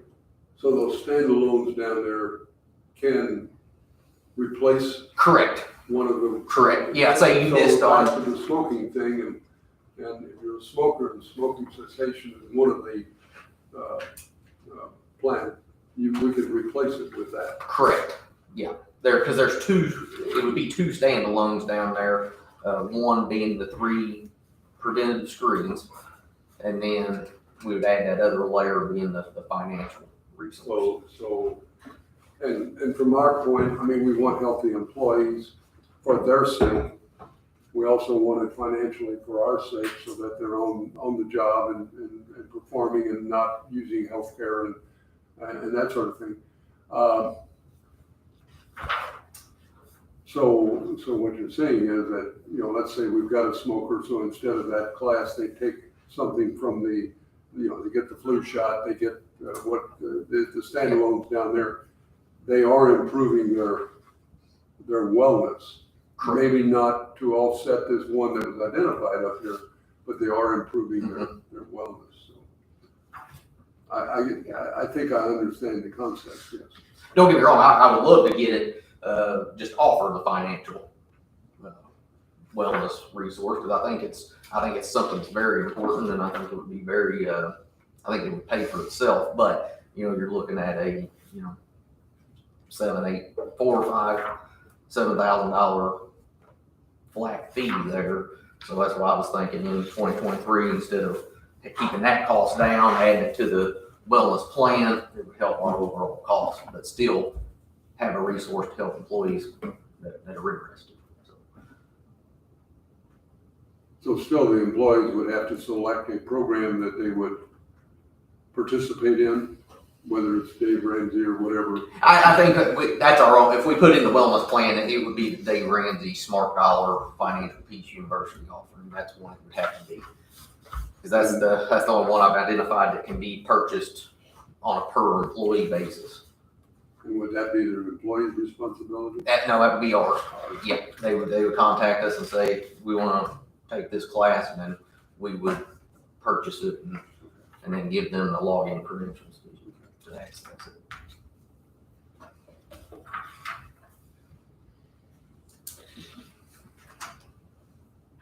I think it'd be an interesting concept to try and see the benefits of it. I like the idea of growing our overall wellness.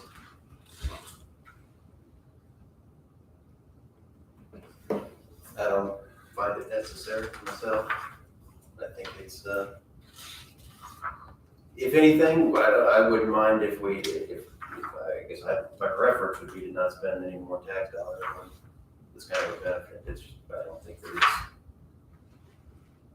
appropriate, but if we were to do it, I would say, I'd be more in favor of doing whoever wants to sign up for it will actually do it. We just pay for those employees. Because otherwise, I think if we have 210 employees, we're paying $3 a month or $2 a month, whatever it is for each of them. I don't think anybody will do it. I agree, I'd rather do the per employee as they sign up, and, then we'll find out. what they're interested Because when I was in. talking to Mark, I thought, I don't want to, I wouldn't do it. I mean, my one worry would be that if we did the per employee per month, that we get 3 people sign up. I don't think the expense is gonna outpace that if we offer it to the employees and we have 50 sign up. And adding it into that wellness program, I think that's a good place to start. We would be paying on a per employee per basis that actually wants it. And also would be a good trial area for us to see what the interest really is and, what kind of impact we're having. And again, if it's $100 per employee, the only way we're in bad shape is if 200 employees sign up for it. That's where. Well, and actually, we're putting caps on the reasonable alternatives. We've discussed that in the wellness committee as well, just to keep that cost down, And this still makes sense to everybody to keep it as you have a health problem, a physical health problem, and a reasonable alternative is something that might be financial. I mean, I understand what financial health is and mental health, there's different times. I think at a certain point, you're gonna have tobacco users in the county that can take this class year after year after year, and they're not gonna quit. They know what the risk factors are, but they don't have any interest. So they're gonna do it as their alternative so that they can keep their insurance costs low, and they're gonna go right back out and smoke a cigarette afterwards, or chew or whatever it might be. So, I mean, at a certain point, if you can't hammer that home, let's give them another alternative that also makes them, their overall wellness better. Yeah, I think the overall data, of course, we know what mental health, that's a big topic right now in the world. And I think the data is 60% of those with financial issues also have a mental health illness. So there's a direct correlation, and then, if you got that going on, your overall physical health is not going to be good either. So, It seems to be chipping around the edges a little bit, but to your point, I think it's a mental health issue that could be beneficial.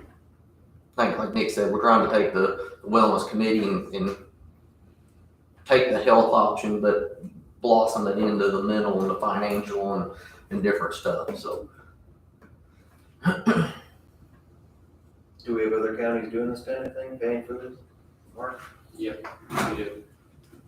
And how are they generally doing it are they saying it's offered to everyone, or are they offering, are they doing the per employee per month, or are they doing whoever wants to sign up for it? Most of my clients are doing it, they're doing it for everybody on a per employee per month basis. The utilization is running about 75 to 80%. It is a big factor right now, for whatever reason. And if you look at the drug spends, the mental nervous drug spend, it's bringing our drug spend down a little bit on mental nervous depressive kind of drugs. So there is a payoff.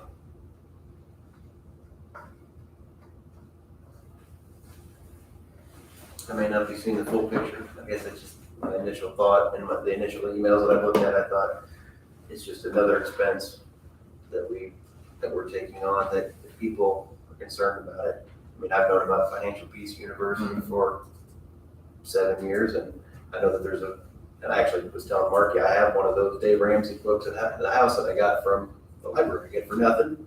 If I'm interested in taking care of my financial well-being, I can read the book and follow the rules, follow what it says, at no cost. So I don't know, I mean, where does it end? What's the?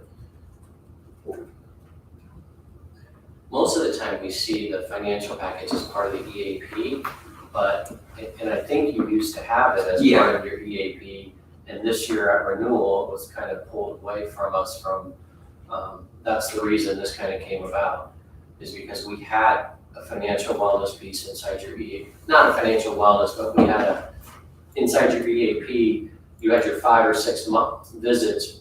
Those could have been used on financial issues. Now we don't have that with the new contract. So that's the reason this discussion kind of came up in the first place.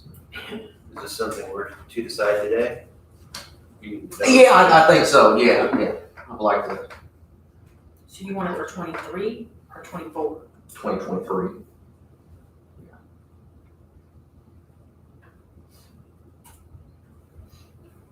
So I guess you can see I'm probably opposed to having it as an alternative to physical health, but I'm opposed to it overall, I guess, would be my part, but it sounds like the two of you may be more in favor, so whatever way you want to go with it.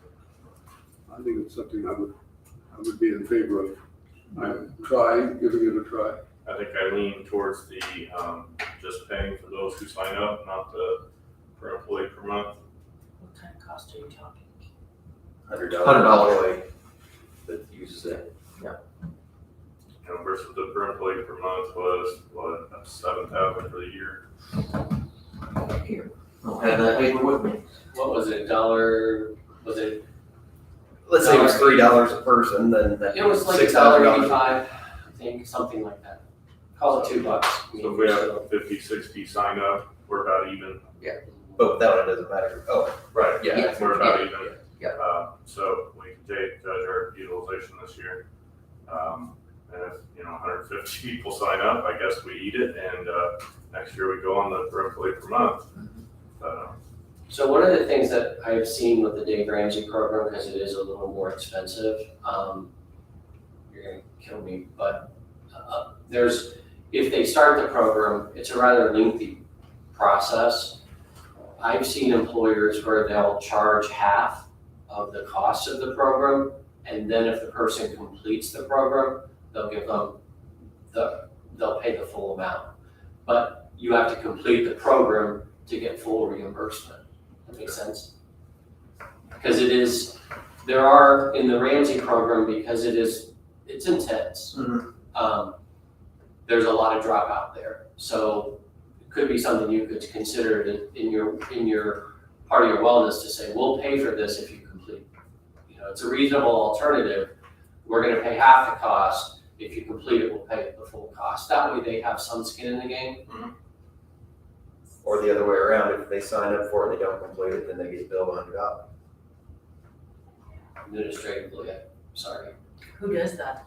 I don't know, I'm just saying I fear too, because it is intense and it's not I do easy. see the benefit of having some skin in the game, but I want to know how to administratively deal with that. Well, my issue with that, I agree with what Mark's saying, but, we're asking people that already has a financial situation to put money forward, and we're not doing that We anywhere just else. Cap it at 50.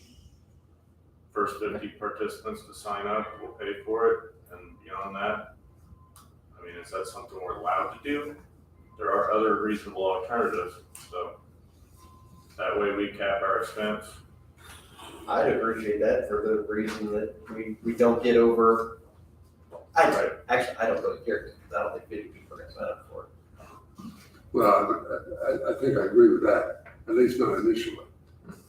Unless all of a sudden, word by word of mouth or whatever, everybody's talking about it and Well, bragging first of all, on the it. only people that can access this is if they fail more than 3, right? Sure. So Yeah, you're limiting your population on who can even access this. Yeah, if you met your standards, you can't access it, period. Yeah, and we've capped others before, so. And if you're physically healthy, If but you're your life's in shambles elsewise, then you can't access Then you this. just do. But if you're obese and you smoke and you have high blood pressure, then you can get this benefit. And I need to kind of check with legal to make sure that if you're healthy and you can't access that, is that discriminatory? Well, I was gonna say, that's the other thing, we didn't do that in our wellness committee last year. We allowed everybody, anybody, even if I'm 3 of 5 and I wanna make myself better, we didn't discourage that. Okay, that would So, make sense. yeah. I would buy it. What about a smoker who passes their 3 of 5? Will we still pay for the smoking cessation class? Yes. We would, if they ask for it? It would be in our best interest, I would say, to do this. Yeah, absolutely, but I didn't know that we would do that. And I think from a turnover standpoint also, I think the number, for a police officer, I'm just gonna assume. Randy Stearns, hardware store in the corner, you're parked right next to him. You might want to go check it out. Okay, I don't know if they did anything to it. I don't think they did. Nobody's looking at it, but okay, just for your peace of mind. no worries. You're insured. It's fixable. Yeah. I think from the police officer standpoint also, the number there is $100,000 to replace and train a police officer. So, we got a sheriff's department, so, from a financial standpoint, I can go to this agency and get paid $2 extra on the hour. Well, you could also take a financial class and tell your money where to go, and you're gonna be a lot far better off than, going to switching jobs for an extra dollar, That's the ultimate goal behind it, so. I had that thought, and then I It's- thought, okay, so we're not gonna pay you, but we're gonna tell you how to stretch your money further. I thought, maybe that doesn't sound right. Well, essentially, that's what it is, yeah. So, but no, I think, I'd like to give it a try. Would you like to make a motion? Well, exactly what am I making the motion of, that we provide,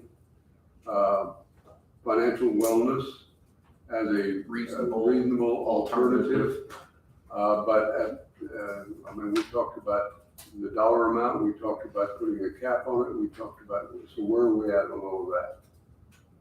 I would suggest we follow the Dave Ramsey course. Yeah, the Smart Dollar Financial Peace University program as a reasonable alternative to the wellness program inside the Or wellness. employee that signs up, not the, okay.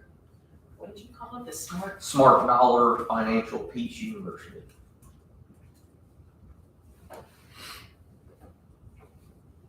So my motion would be to put this in as a reasonable alternative as presented by HR. Okay, I'll second your motion. Yeah, we have a first and a second.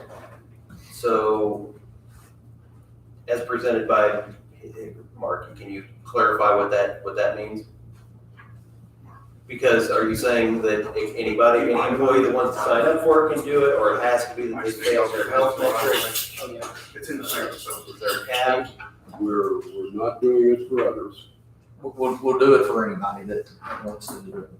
Yeah, because that's what we're doing with the other. With us, so, yeah, so- The other reasonable alternatives, or the other, It would be placed in there it would just be an insert into what we're already doing and how that currently is working, so.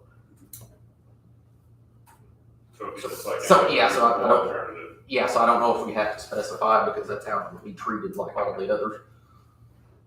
So if a person, any employee can do it, doesn't have anything really to do with the alternative. I mean, it will be a reasonable alternative, but that's just one component, anyone could do it. When will So they sign up for this and when? This would be after the June 2023 scrutiny. This would be next fall. Be right? next fall. It couldn't even start until then. Correct. So worst case scenario, we're out $20,000 and 200 people signed up for it. And we're not gonna follow, what do we do follow-up wise? As far as if somebody signs up and never does it, or if they sign up and complete or don't complete, is there? Well, what I'm doing with all the new ones that were, the new reasonable alternatives that were alternatives in general, Mhm. the people that signed up for these different ones, I am doing follow-up with them to, at the end of their program, to say, hey, how did this go? You took this class. They But need to assume in this complete. case, if you don't finish it, it doesn't count as your alternative. Correct, yeah. So how much time would this That's a program good thing. take? But I guess if it's an employee. But they start in July. They can- Oh, well, I They mean, have to be finished by December, Yeah. so they can be ready in January? Yes. But Utilize it. I think that's a good point, that if they're using it as an alternative, they have to complete it to count it as an Correct. alternative. So that's an incentive to complete it. Mhm. If they're not using it as an alternative, then they were pretty serious about wanting to do this and likely will complete it as well. Then, Or they you know, just thought it was a benefit, thought I'm gonna try it, and then they don't wanna do it, then they just leave it out. I mean, that's It possible. sounds to me like giving somebody a diet book, we all know how to do it. Implementation and stick. I mean, the people that don't want to do it, they're not gonna sign up. That's where It's just too much work. They're not gonna do it, If I want to be broke, I'm not gonna take it, If I want to live paycheck, the rest of my life, that's what I'll do, Any other discussion up here? Any discussion? Okay, all in favor of the motion, say aye. Aye. Anyone opposed? Aye, motion carries. All right, that's all I have. Thank you, sir. Good luck with your car. Thanks. Did it get it, or did it just move it? I don't think so, he said. Okay. Sandy, you wouldn't just scan that to me after you witnessed it, or did you already? I did, but I, So she checked.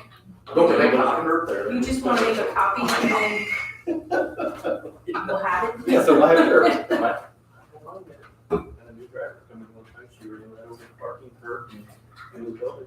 A semi? Like a bed? Just a, it was me, but that was a new driver, she had just gotten her permit, and she thought she was hitting the brakes, she hit the gas, and she smacked the road. Happens. Nice. All right, we have 10 minutes until the next item. You're gonna get your? Yeah. No, that's fine.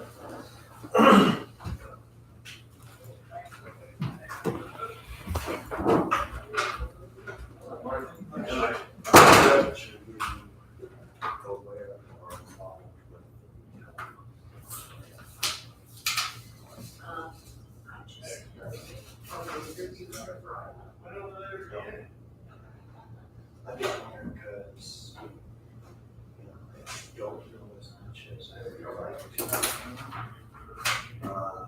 One of the council meetings, like, was mentioned of that. We were encouraging the laws.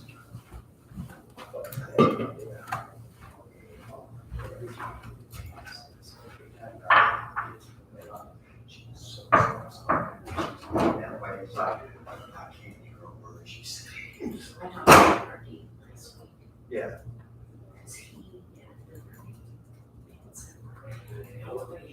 Yeah. Yeah.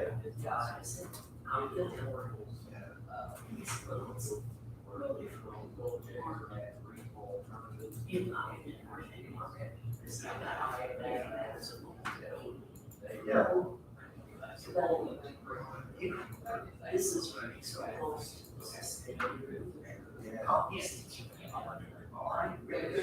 Over. Yeah.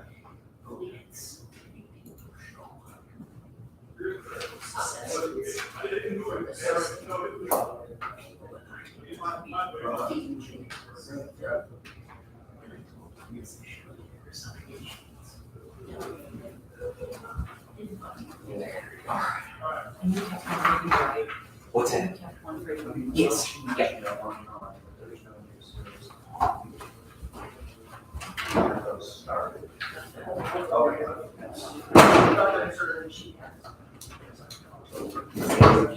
the financial piece that I know I got?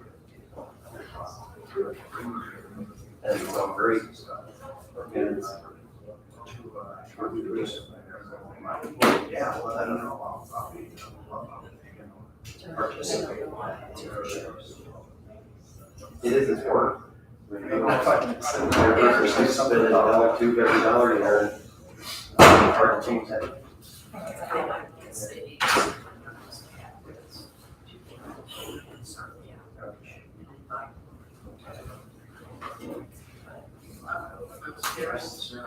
All right, next thing up, we are still a few minutes before our next agenda item, but the thing I'd like to bring up is something to do with human resources, and I guess I could have said it when Marky was here, but he knows about this, that I was discussing with other county leadership about the HR director and some hiring issues that we've had over the last several months, and how it was probably a good idea if we have it as a requirement, and we may have had this discussion here, that having the HR director required to be involved with every new hire. In other words, they don't get to make the decision, but to have them in the room when these things are happening, and to make sure that we're not offering people a certain wage, or we're offering them a benefit, or doing a hiring practice that's Not permitted. not in line with what we're actually doing. So we don't want a office holder saying, yeah, we can probably get you $43,000 a year. That shouldn't be a problem. When we really can only get them $42,000. Once we say something we shouldn't, it's hard to take that back. Or if we give an example of a benefit or hours or something, we just have to be careful with how we're doing that. So I know we had a situation, I think, with the higher community corrections. There was a problem there. I think, I'm trying to think what was the one, there was another one right before this where the HR director wasn't involved, and it had something to do with the promising of wages, hours, benefits, something that, well, I think it was with the veteran service officer. Somebody said, hey, you're gonna make $18 an hour, but the wage really is only $15. That's a hard conversation to have, and it makes things uncomfortable. And I think with making the HR director a required person in each of these would be maybe stop some of that.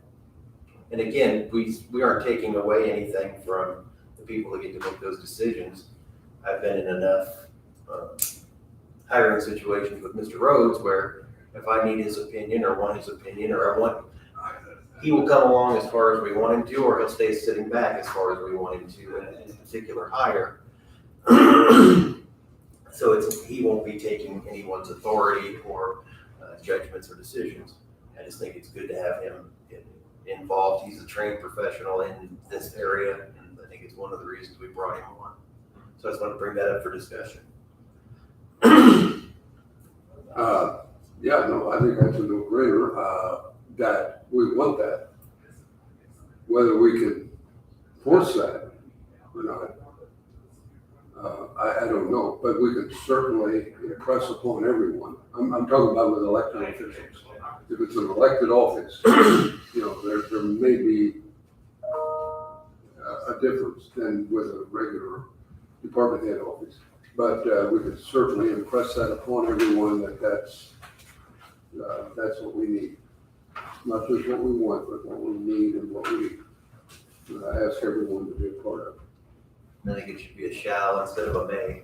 And by that, I think Mr. Schneider may correct me if I'm wrong, but all the employees are commissioner employees, even if they're hired by an elected official. If they're hired by, ultimately, if you look at our handbook, they work at under the commissioners. There's a question about the first deputy, though, I don't know. Yeah, that can be an appointment of the elected official. I think it in any way deters, I mean, the elected official still gets to make the hire of their choice. Sure. Even if if they ask for the direction of the HR, and HR makes a suggestion and they go against that, there's no reason they can't. They're the elected official. I think the thing about having HR involved is that they don't ask questions that might later get us into a lawsuit. I think about just silly things like, oh, I think we graduated about the same time. What year did you graduate? And it's a way of asking your age that later can come back and bite you, that maybe if Mr. Rhodes was in that interview process could say, wait, you can't ask that.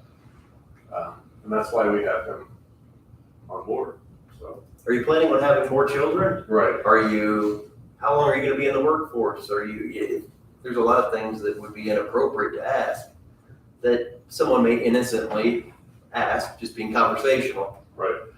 And so, Yeah. Mr. Schreier, do you have a thought on, is there any reason we couldn't require it for every hire? No. I think he can be involved in all, again, if an elected official decides that they want to go a certain direction.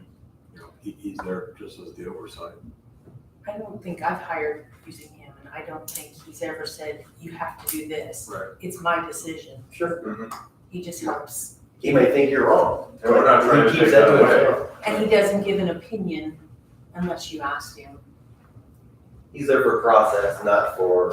When we And need I legal think- advice, we go to Greg. When we need advice on hiring, you go to our HR. I mean, to me, it's a no-brainer. I agree, I think it's a no-brainer, that's why we implemented a human resource department, we should be using it to its fullest. And I think I said that a while ago about being a no-brainer, and, I'm just thinking, what if somebody does not follow that directive? What's our alternative? And at that point, we need to think about it. But to put it in as a directive, yeah, I'm all in favor of it. I also think there's processes like the I-9s, the benefits, there's things that he knows that the employee or the department head may not know. Especially in the department where maybe you haven't had turnover, or like Mr. Madden, he's brand new, he doesn't know the process. So it'd probably be good to have someone along. So at this point, I think the council has had a discussion on this as well, or they want to implement that as well, and no, I think it's certainly a benefit to everybody, whether everybody sees that or not, I don't know, but it is a benefit. so my request would be that we make a motion, we formally implement this, and then I would ask that if at the next, I believe Mr. Brown, you're doing the next staff meeting, department head meeting, so you could bring it up there as well. Yes. So I'll move that we formally require HR director to be involved with any new hire. 1 second. Any other discussion? All in favor, say aye. Aye. Aye. Anyone opposed? Motion carries. All right, we have some friends from the city of Jasper to talk about annex and revitalization. Ms. Herm? Ms. Gabriel? Did you have anything to say, or was it just? No, we actually came, we had been told that maybe part of today's meeting was going to be to discuss this change order. So that's what we're. Maybe Brett? Well, Brett's gonna be doing it. No, Nobody's doing it. you guys, I wanted to get approval on paying and everything else. The first step is to talk to the board about getting their blessing, and then you'll have to go to the council. So, I was not prepared to present on it. I figured that was you guys presenting to us, requesting their approval for the change order, explaining it, and going on with that way. Explaining the The change order. actual project, yeah. Yeah, I can. Good thing. I think we have a decent idea. I think we're probably aware in a way. It's more formal than it is anything, just, they have the background that forward all the information and spoke to it, but it does need presented in the meeting. Yeah, good morning, Chad Herman, city engineer. As you're aware, we are working around this quadrant of a square. It was brought to our attention, I don't know, a month and a half ago, that there was a vault located under the sidewalk on the south side of the building that we weren't aware of prior to beginning of construction. So we instructed REA, the engineer, to go through the process of designing plans, procedures to go over the top of the vault, since we were made aware that the county wanted to keep that vault in there because of equipment and other things that are stored and are in that vault at this time. So in regard to that, we were given a request for a change order by the contractor, Regal Construction. I don't have the exact amount, roughly $38,000 in what it would cost for them to construct the sidewalk over the top of that vault. That being said, had we not needed to keep the vault, we'd have filled it with rock, sand, and gone over the top of it. So there was a substantial increase in the amount of work that needed to be done to keep that vault there.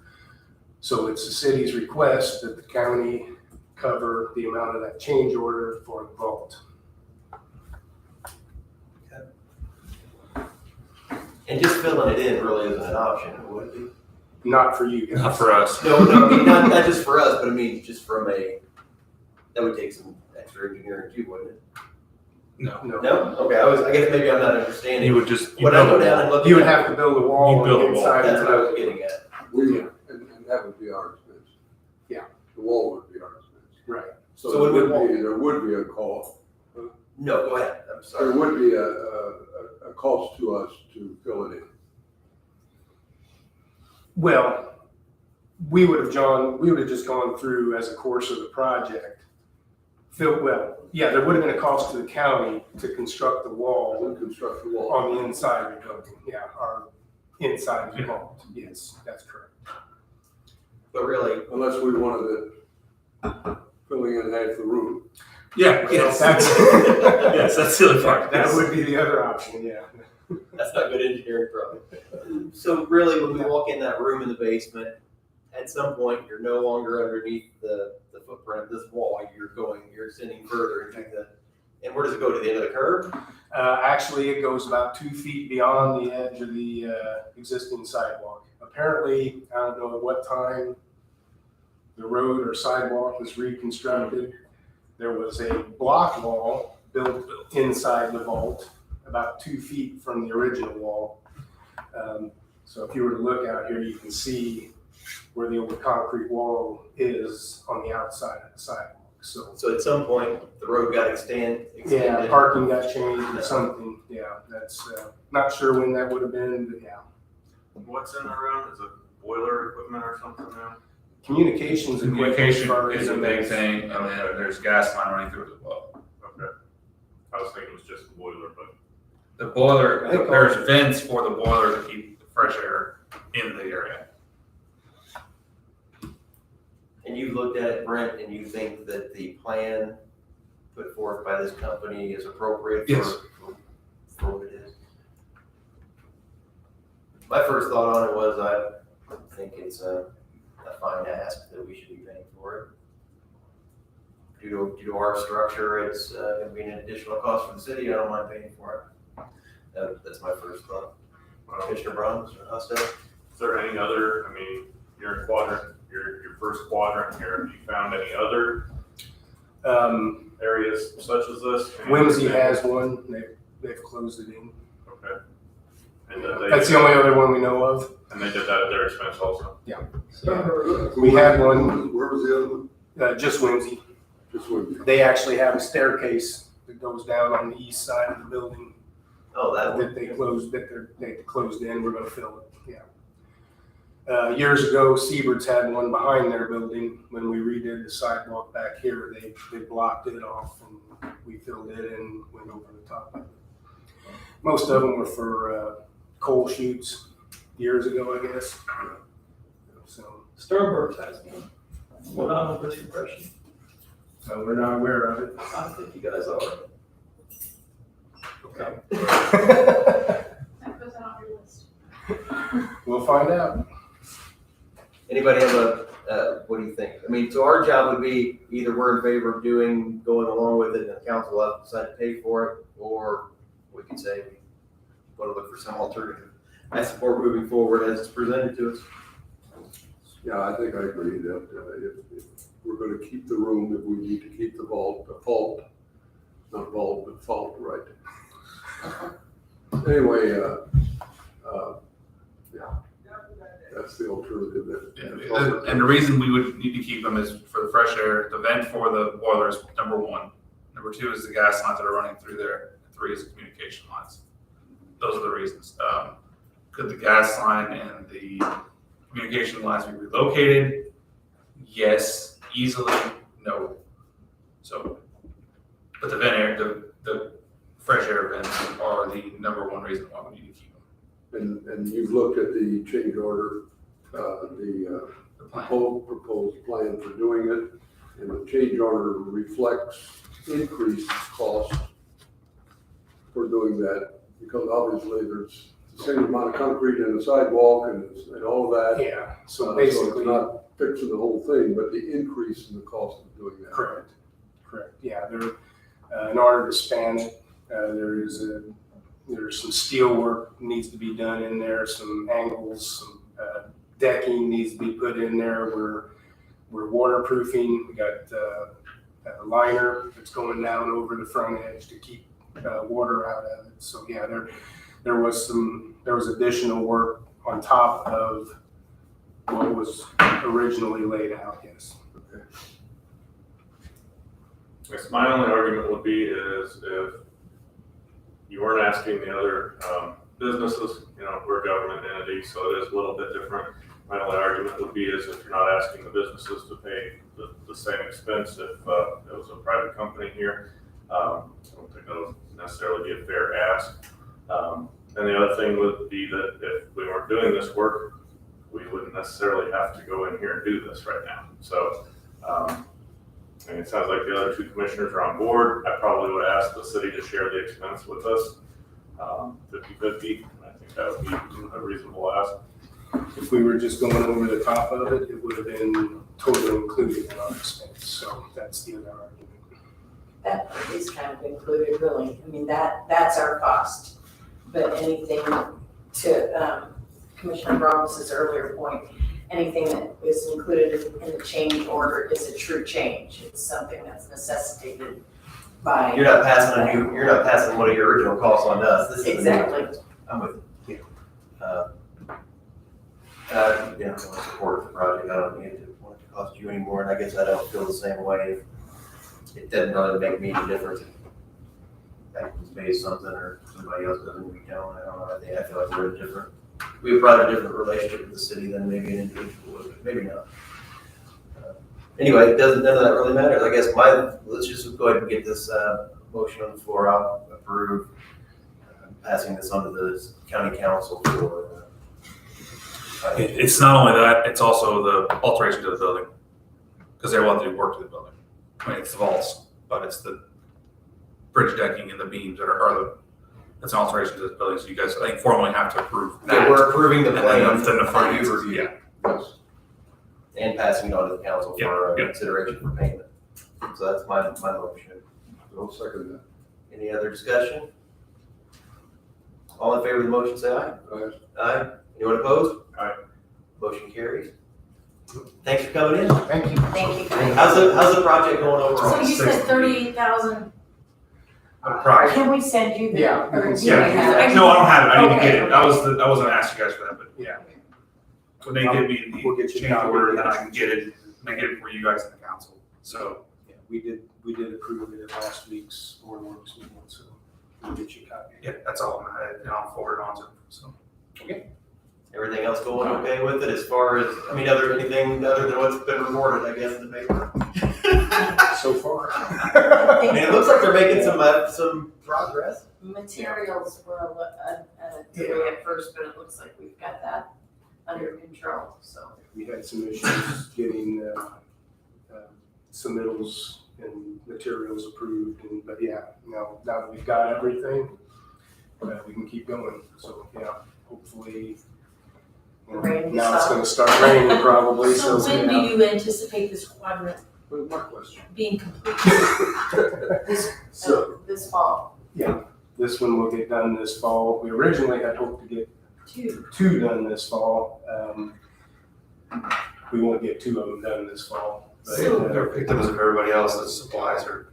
So when this one gets finished, you'll probably stop and wait and then start on whichever quadrant's next? Yeah, I think it kind of depends on if they think that there are any portions of that next quadrant that they could get started on, but still allow for it to be open for the holiday shopping season. That's the critical. So you're heading that way then? That was the Yeah. original plan, yeah. The contract is stipulated that they have to be out here by Thanksgiving and can't begin work again until after the first of the year, so. Thanks for your effort. We're gonna go Thanks for nice coming in. and Thank you. clear. Thank you, guys. Any questions? If we were just bring Yeah, probably. We're gonna have another one with extra time here. Because You move your card. no, but I will after this one. That's- That way we'll have This extra. one's gonna take 30 seconds. This will take 30 seconds. So we have an employee, the health coordinator there is needing an additional day off for, honeymoon day or something along the line. And they had requested a unpaid time off day. And I just want to bring to the board's attention for approval.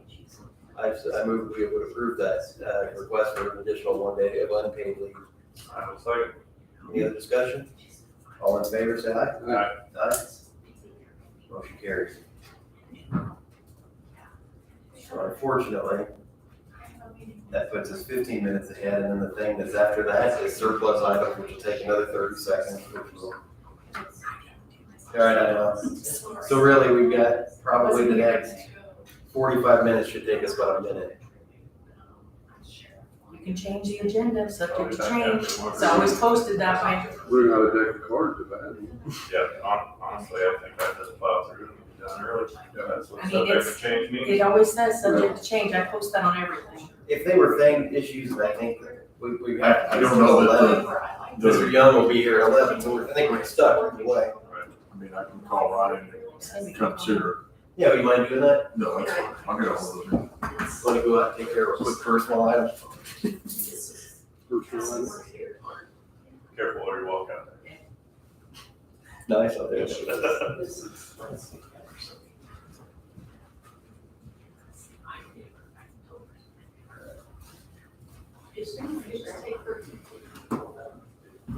We're just not agreeing on things today either, are Once again. It's not us against you, Edward. No, I was just looking at my car, because Brent said my car was fine. That's right. Yeah, you're fine. No, everybody wins. It's so perfectly lit. Because they are the regular. Ours was nice about one. And it says reverse and drive, the gas, And I said, as long as Shot you in there. get to the state level, that changes. The whole front, the whole the front. whole glass, the whole glass front. And not because it's state or federal, but it's just because it's not. Like, so the big plate glass fell out. The guy took a broom and pushed it off. He said, oh, now you scratched it like that. Everybody started busting. Two things I would do. It's still shaking. Doing what they do, let's just take the next. I didn't see an ambulance, didn't know if I could charge She was it. fine, yeah. No, service closed. No, outside wall. Last week I was trying to get emails and I couldn't help. Could have been a lot worse. Another thing would be to. I guess the best way to have all fix them worse because if they would have came in now, I think they would have hit the wall. They just want to sit there. So it drives the reverse. Seniority or something like that, so that you're sitting next to.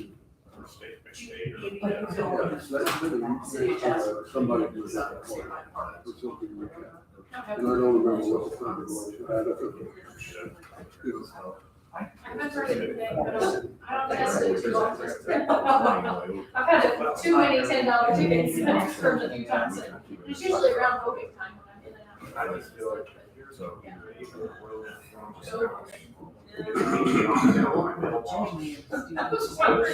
Yeah, because you're parked over there, so you're at 8 o'clock, I mean, they probably, I think, here's my thoughts, so I was like, what has, what's she doing right now, was she sidetracked, because of all the commotion, and like, she doesn't know who's parked there, like, So we need to. is it making a difference because it's raining? It won't hear us more than a year ago, or whatever, to do the work on top. That was our way to you guys.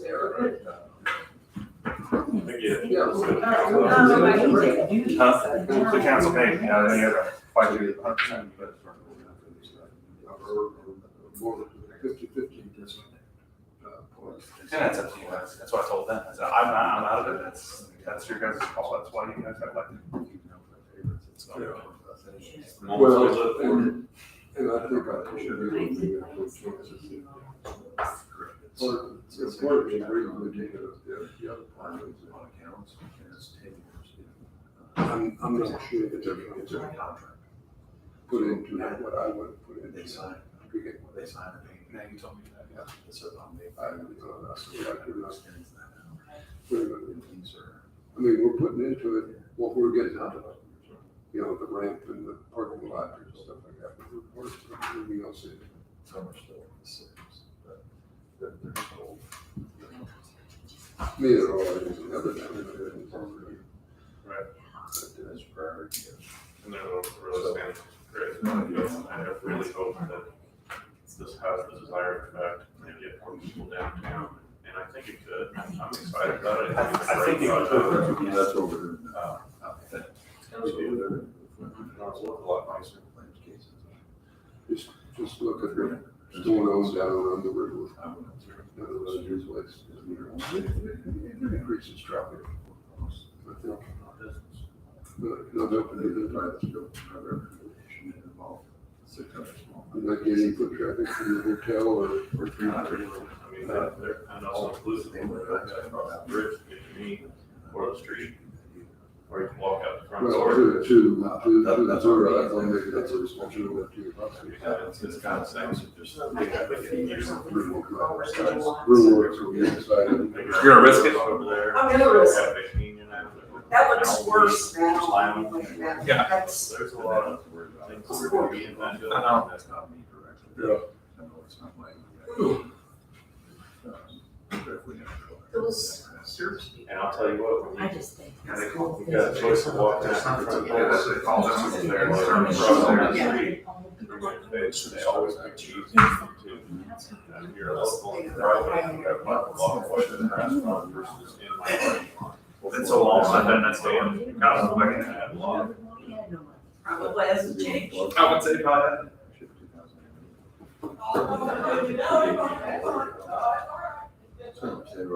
No, being cold.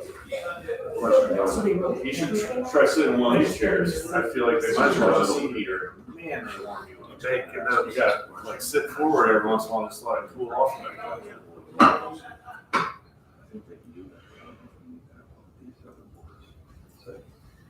I think these have actually up to date.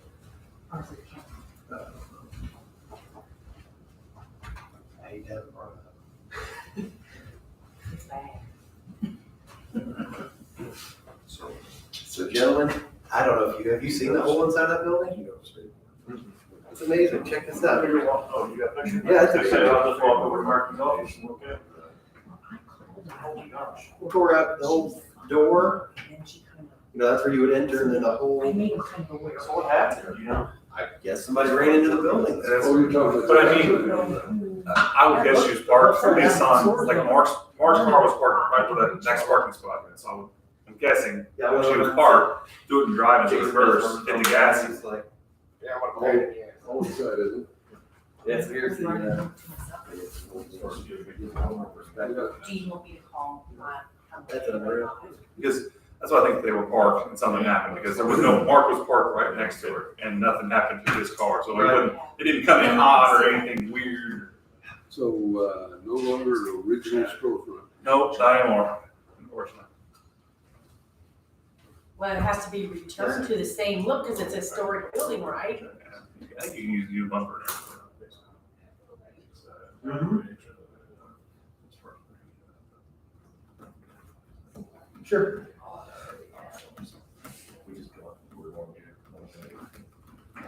The picture doesn't do it justice. That's bad.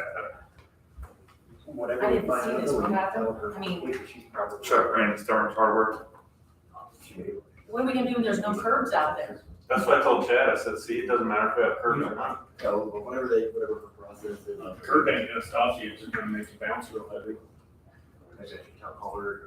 Well, like, he said, in my building, I might have been better off with the curb not in there, because it brought the front of the vehicle up, you know, to a weaker. I mean, I'll take your guy. Yeah.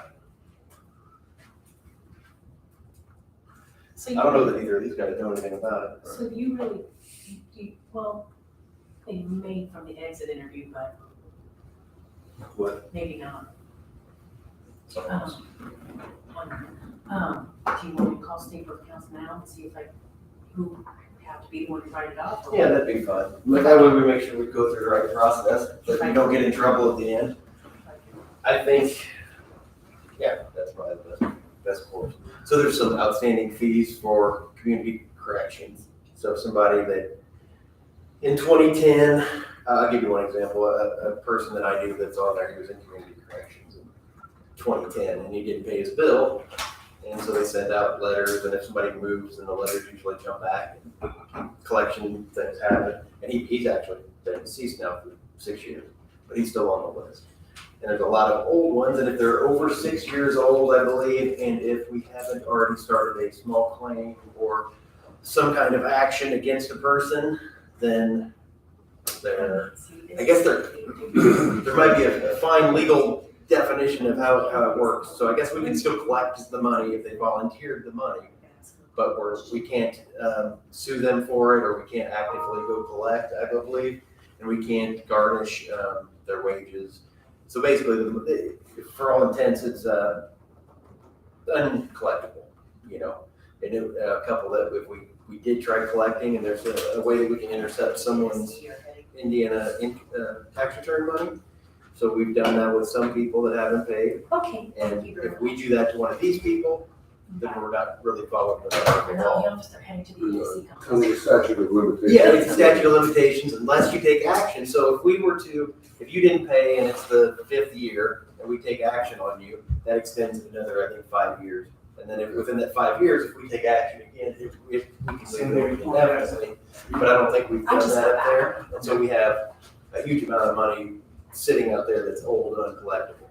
So at our last advisory board meeting, we discussed the idea of eliminating this off the books so we can just basically stop tracking uncollectible. Kind of get to a clean slate standpoint going forward. And the advisory board probably voted, I'm guessing here, but it was like 12 in favor and 7 opposed to doing it. Because some people thought, well, leave it on there, let it hang around for. We've talked about the State Board of Accounts mandated us to do it in our last audit, Well, to start collection processes. and we have, and there's been various collection processes over the years, but, so we have 3 attorneys on that board, and I think that they're, kind of how I explained it to you is how they said it. Somebody comes into community corrections and they say, hey, I owe some money, we can take it and take it off of their thing, because that would be the moral thing to do, right? You owe a bill, you need to pay your bill. Some people will do that, very few. Correct.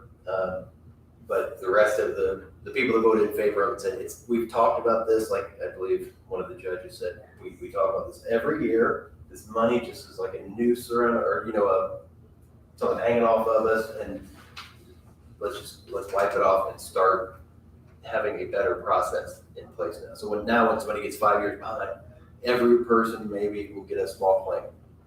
So it'll extend it so that we are doing legal collection practices. So that's what we're talking about. Claims that are older than 5 years. 6. 6 years. So these are all 2016 and before. Many of them are a decade old I would say many of them go back to several directors. Yes, sir. And they claimed at the community corrections meeting that our collections are at 97 or 98% now of what's billed. So you're never going to be at 100% because if someone, again, passes away, they go to prison, there's some ways we just can't collect. Is that number accurate? I would guess it's probably pretty close. They do a good job. It's a lot better than what it was. Yes. Significantly. So anyway, we're trying to figure out if the advisory board has the authority to waive those fees or if we need to take that action. So that's what we were talking about, just to disclose that. So stay tuned for further development. Correct. I think so, yes. So, Mr. Young came in, he has some ambulance issues to discuss with the board. Good morning. Morning. So we had talked in the last meeting about doing the remount. I still got to go to the council meeting to get the money appropriated for that. But since then, we've kind of had some issues, And last week, we were down 4 ambulances. So we normally operate 7, and we had 4 that were out of service that we could not use.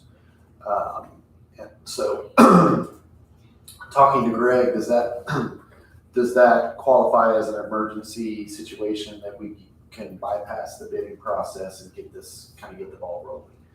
I rounded back with the guy for the remount. If we were to order last week, the chassis would be in July, and it would be about 3 months to get the box transition and everything back to where it needed to be. So we would be looking at a November, December next year timeframe for delivery wise. New trucks still 14 to 16 months. So if we did that, we may be able to get that truck before we would get the new truck that we bid out a few months back. Right. So the position we're in basically is the 2 trucks we're replacing both have 330,000 miles on them, and they're having to be in the shop more than they're out of the shop type thing.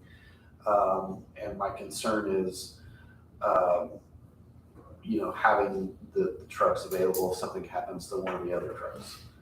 So we had to operate this past week on 3 ambulances. So I had to send a crew home because we didn't have an ambulance for them to operate out of.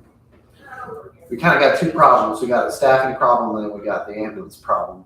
I feel like with the staffing problem, worst case scenario, if something bad were to happen and we needed additional staffing, we could call people in. We could utilize the first responders at the scenes and split the crews up. So there's options there with the staffing issue, but with the ambulance issue, if we don't have an ambulance, there's not really anything we can do at that point. So I think we're kind of at a point where this is something that we need to act on it now. So there are, and we've addressed under special purchases, statute allows for special purchases where we would not normally go through a bidding or solicitation of quote process. We did it as recently as this winter, I believe, on a truck for the highway department due to winter storms and clearing, things of that nature. Indiana code, I've talked to Ryan, I believe there's 2 statutes that would apply here. And just for the record, it's 5-22-10-4. So the purchasing agent may make a special purchase when there exists under emergency conditions a threat to the public health, welfare, or safety. And then the other one is 522-10-9. A purchasing agent may make a special purchase when the purchase of the required supplies or services under another purchasing method would seriously impair the functioning of the using agency. And it more or less allows Ryan's department to go through an expedited process to try to improve his fleet. Because again, he's told you the numbers going from 7 to 3. It's not a ideal scenario for him. As of today, are we back up to having 5 vehicles? we have 5 currently, so we still have 2 in the shop. Right. One's waiting on, both of them are waiting on parts, and that's what we're running into is, we had one that we sent in, last week, kind of the brakes, we were having trouble with the brakes, so we took it in, they looked at it and said, yeah, the brakes need to be replaced, and this, well, can you get the parts? Yeah, we'll have them here tomorrow. What we have tomorrow comes, we take it over there, they tear into it, they didn't have the right parts. So that ended up being a week long, trying to get the parts. One of them right now has an antifreeze leak, so we were using that one last week to limp it along, and they had a jug of antifreeze in the truck. Every time they stopped, they added more antifreeze to it because it was just leaking. But we had to do that to get by. And then the other one is the one that is going to be replaced with this remount, and it's got a computer issue in it. It's a 2012 computer. So I've been working with Tony Ugler, and he's sent it up to the execs in GM and trying to find a computer. He thinks he's found one that's a refurbished computer. Hopefully we can get that. He said he thought it would be here this week, but there's no guarantee with that, So we we utilized that one 2 weeks ago when they were taking a patient back to an extended facility, and they got there and it just quit. So they got the patient in, thank goodness, got the patient in, but then it wouldn't start, wouldn't run, wouldn't do anything. So, I mean, we're kind of at the mercy of these parts, and, you know, we just, what used to be, oh, we'll get the parts, it'll be here tomorrow, and we'll have it fixed the next day, has ended up taking weeks, 2 weeks. The other truck was the engine replacement of the 2019, and that was all under warranty. So while that shouldn't have happened, but they ran into the same thing. They tore into it. It was supposed to take 3 days. They got into it, got almost all of it back together, and they were missing 2 parts, a belt and something else. And same thing, Tony got it actually approved through GM that if we could get the parts somewhere else, that we could go ahead and put it on and get it going. And they went to AutoZone, O'Reilly's, and all these different areas trying to find the parts that they couldn't find parts. So, So your request is that we go ahead and purchase the remount. yes, to get that Chassis with the remount. Yeah. And bypass the bidding process. Yes. Oh, the chassis and the remount. How far along are we on that process already? I mean, we advertised. We haven't done anything We, yet. we looked into that last time to Because see, I was waiting on the council, to get to the council to make sure that we're okay with appropriating the money for that. It's in the 2023 budget, but we're, 3 months away from that yet. So would you, I'm trying to think how this process would work, and we go out and would you bring back to us a proposal of some type, or? I think we already have. We had the proposal For the here. remount, For for the the remount, yes. chassis as well. that included. That includes the That chassis. includes the chassis.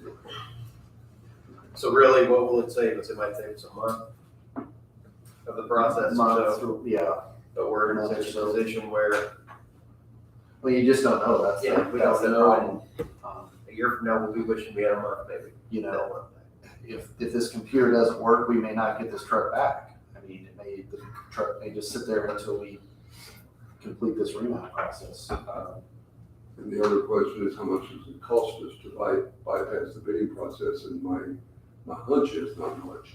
So, and again, this is all speculation, so keep that in mind. The entity that you had received a quote from had won a competitive quote process in a neighboring county as recently as a month ago, which can, again, but theirs was for a different size chassis than what we were looking for. There's a statute that would have allowed us to piggyback off of that, but because it's a different spec, I don't believe that would fit here. But again, they were successful in a competitive bidding or quote process in Posey County. Not saying that would still prevail here. That's the speculation part. You don't know unless you do it. But generally, I would think with an emergency, when we try to waive those rules under emergency thing, it would mean we're getting something done now. You know, if there's a pressing need now, the emergency will be solved immediately by our action. It feels a little odd that this is going to maybe save us a month, a year from now. But other than that, I think that it's worth it in an emergency vehicle situation, because we may be down to 3 next year.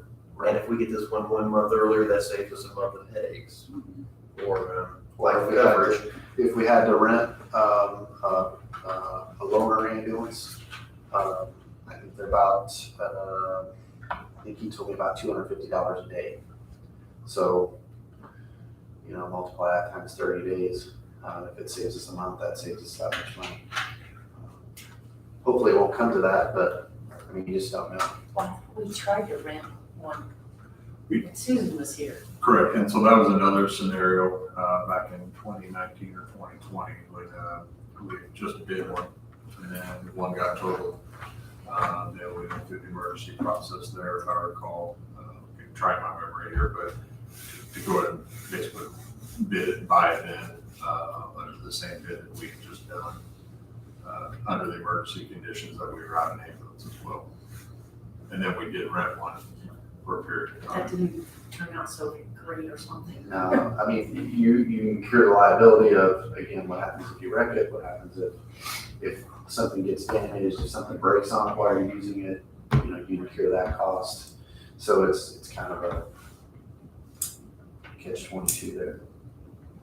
I would favor using the special purchase statute to accelerate this process, even if it's only a short amount of time. I've reviewed the quote that they provided to us before, and it's still a significant savings over the normal completely new buying process. I think I just think it makes sense that there's a potential that this could seriously impair the agency in the future, as we were impaired last week. And we might as well take any opportunity we can to mitigate those risky situations for our county. I tend to agree. Yeah, I do too. Mr. Schneider, you feel we're on a fine legal ground with the emergency vehicle purchases this way? I feel like, again, the statutes, the situation facing EMS fall into those two categories. Their situation is emergent. The response to this may not be as fast as what we want it to be, but that does not negate their situation that they are in. And I think that's just a distinction worth being made. So delivery may be sometime in the future versus next week, but they still have this problem today. So yes. It made me very uncomfortable when we had our conversation last week that if there was a tornado, a bus crash, if there was, just the wrong amount of events happen and we're one ambulance short, and that's gonna be somebody's family member that doesn't get the same emergency service that they would have a week earlier before we had all these things broken down. Even a two-vehicle accident may require 3 ambulances.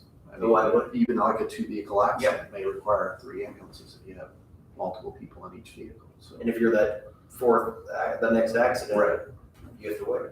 Do we have any agreement, formal or informal, with neighboring counties We do, to provide service? That takes time.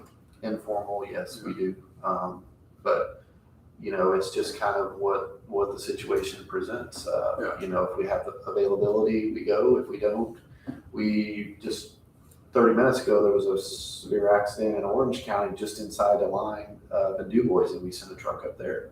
So, that's kind of, you give and take and help each other out. But you always don't know. That's kind of the problem we've been running into too. We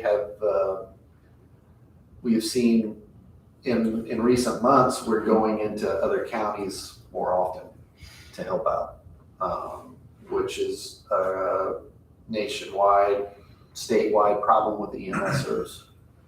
So, but again, it's a little different if I have another truck sitting there and we have an accident in Jasper.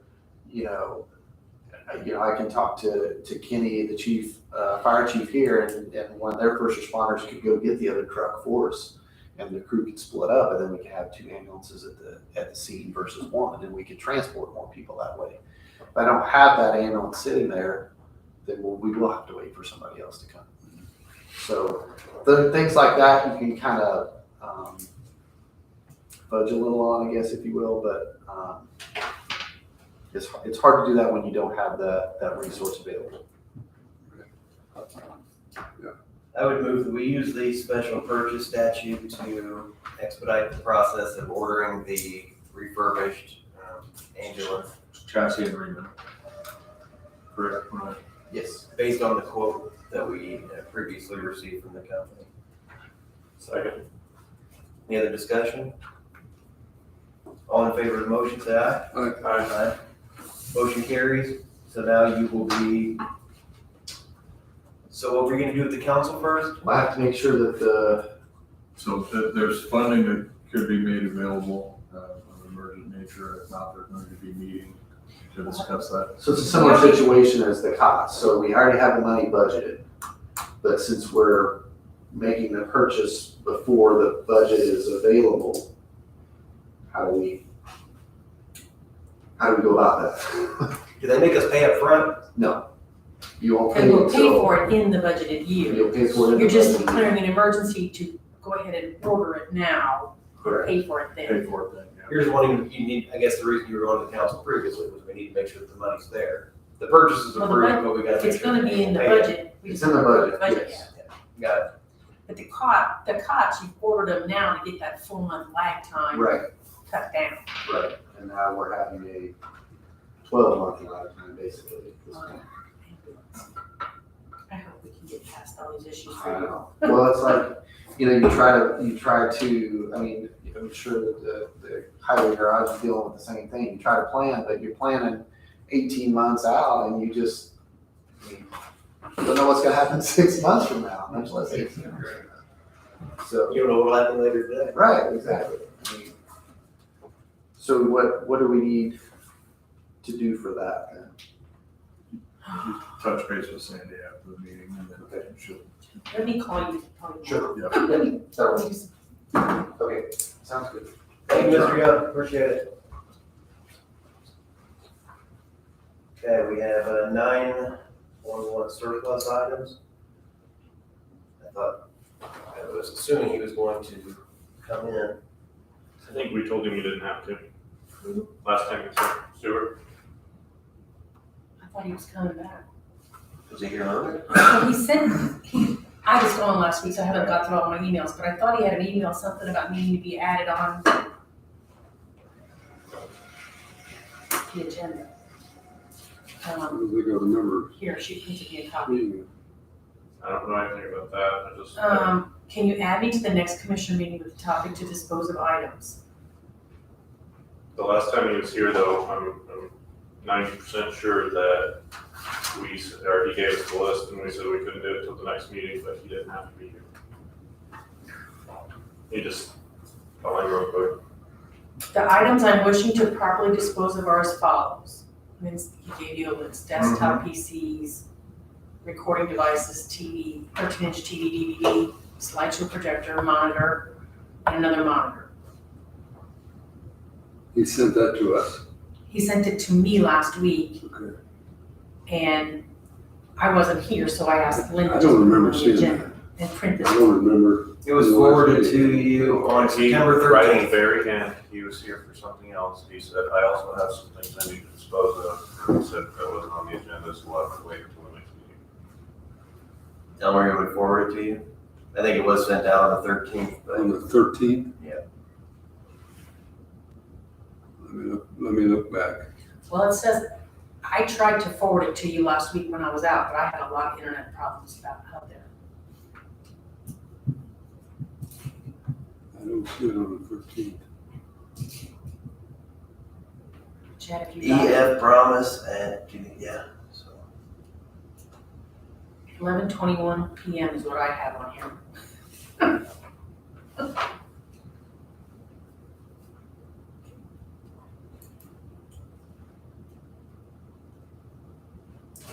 So anyway, what I told him was I looked at the items and there were two of them, a 13-inch TV DVD combo and a slideshow projector that I told him, I think I asked him to bring them with him. Yeah, so I wrote, Stuart, please bring the following with you Monday and we can decide. 13-inch TV and the slideshow projector.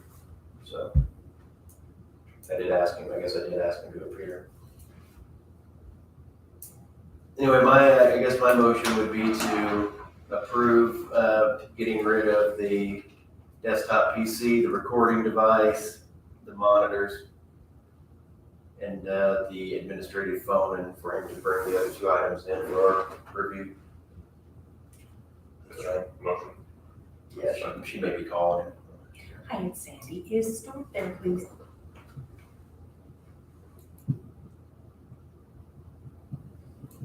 He's there, he's on the phone. It's not that critical that he's here. I mean, phone call would do it just fine.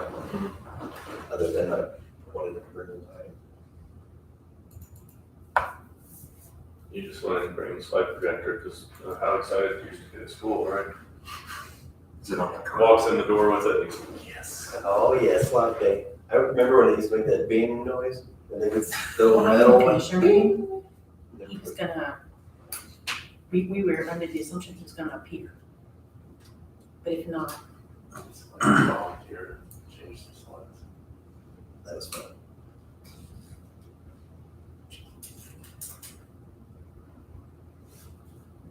Anyway, those two items, I reviewed them, they have value, some value, and so that's why I did, and he said they were functioning, so that's why I didn't want to get rid of those necessarily. Because I don't know if you would go throw them in the trash, but I would guess it, I would bid on both of them if, or, if we gave it out to the public as we'll take a best offer. I mean, I think we could get $100 for the two of them. So I hate to just throw Well, something can you just away. get on the phone with me? I think you're pretty optimistic, but maybe 25 to 30. Let's do it that way. That slide thing, depending on the condition of it, eBay is something. This is slide projector, Because I guess they don't make them, I don't know if they make them anymore. has historical value, antique value. I don't know why it has value, but I took the time to look them up, it has value. The 13-inch DVD combo has value. No, not really that, I was that's gonna say, the other one, the slideshow thing. I'm trying to just get him on the phone with us. Is it a carousel or a, Slideshow projector model 4400, unknown age, unknown condition, no longer has a purpose, suspected to work. I don't know if it's one of the circular ones. carousel? Yeah. Probably familiar with those. You can get a lesser, Well, I use them all the time. 4200 slide projector for just under $300 on Amazon. If you're still in the market. I mean, we've got tons of slides at home. We do. My wife from her youth. I bought a whole bunch at a auction one time. Yes, Sandy. We're just gonna put you on speakerphone, It's okay? like old buildings and whatnot. You can- I mean, it would be really cool to go through and identify them because it's. You can send them in and they'll get you that. Respond to you. Put it on a asking DVD. you a few items. All right, guys, let's, But well, anyway, let me get you on speaker, okay? Okay. hello, Stuart. Good morning. So, My apologies for not, apparently I did not get the message, that you sent to me for some reason. so, let's see here,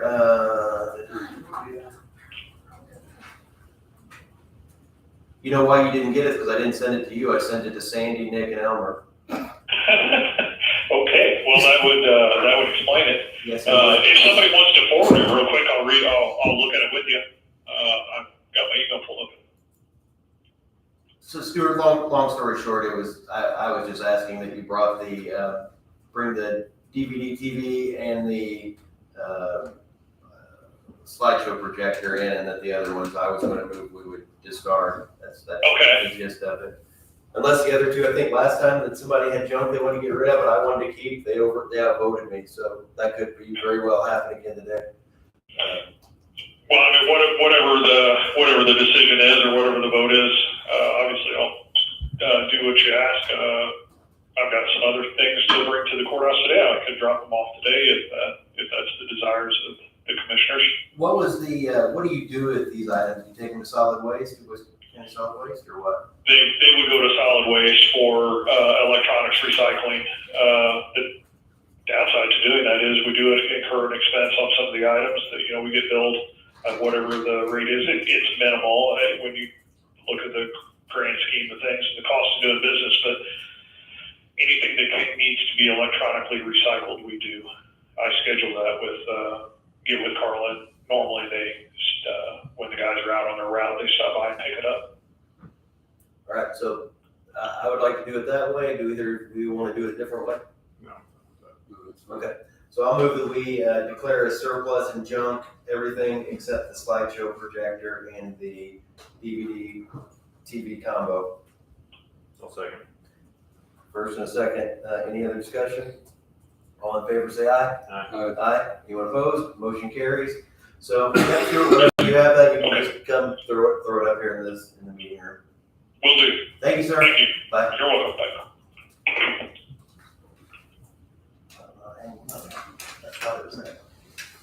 Okay, next up, we have the local JRAC scope of work review. So this was approved by the Advisory Board. Actually, many of the members that are on the Community Corrections Advisory Board are also on the local JRAC board, which is something that the state put in within the last year. So this is the, one of the things that they did was, or what Megan, I believe, did with maybe Jennifer Lampert previously, they received a grant, and the grant will pay for a coordinator to help us implement the purposes of the JRAC. And we did some interviews. We tried to find someone that would be a coordinator similar to what we did with the health grant, where we found somebody, hired them, had them on for a year to implement these things. We found one person that we were interested in hiring. I believe we made an offer, and he rescinded, saying that something had changed his current employer, and he said he wanted to stay where he was, which was fine. So what they decided to do instead was to pick up, basically get a third-party business that does this kind of work, and it's Community Solutions Incorporated. They worked with the DuBois County Community Foundation and our local justice collaboration. So we are familiar with these people. They did attend the meeting on Tuesday, and they're going to help us implement the local JRAC. So we just have to sign off on this to let them begin working. And it's all paid for through the grant? Yes. The only thing that was a little off, and I made this clear to them, it says the budget will not exceed $104,000. So we had $92,000 that was supposed to go for 1 year of paying a person, and then $1,000 a month comes in for additional training. So the total is $104, but we missed a month, and I basically warned the guy from Community Solutions, when you get to around $92,000, you may want to revisit with us to make sure that we have funds in place to pay for the rest of it. You're down to 2 now. I don't think we've been getting you at 12. They've claimed, I think they have to do it You have to do 1,000 a 10 month. claim a month and then get it, yes. I was thinking that we got 1 month and we didn't get the next month because of filling out paperwork wrong, but I think we'll end up having all of them. So, yep, these people will help us get a strategic plan in place and start implementing it, and help us with grants and things like that. So again, I don't think it has any harm to the county in any way, and it's all paid for. So I move that we sign the agreement and move forward. One second. Any other discussion? All in favor, say aye. Aye. Aye. Motion carries.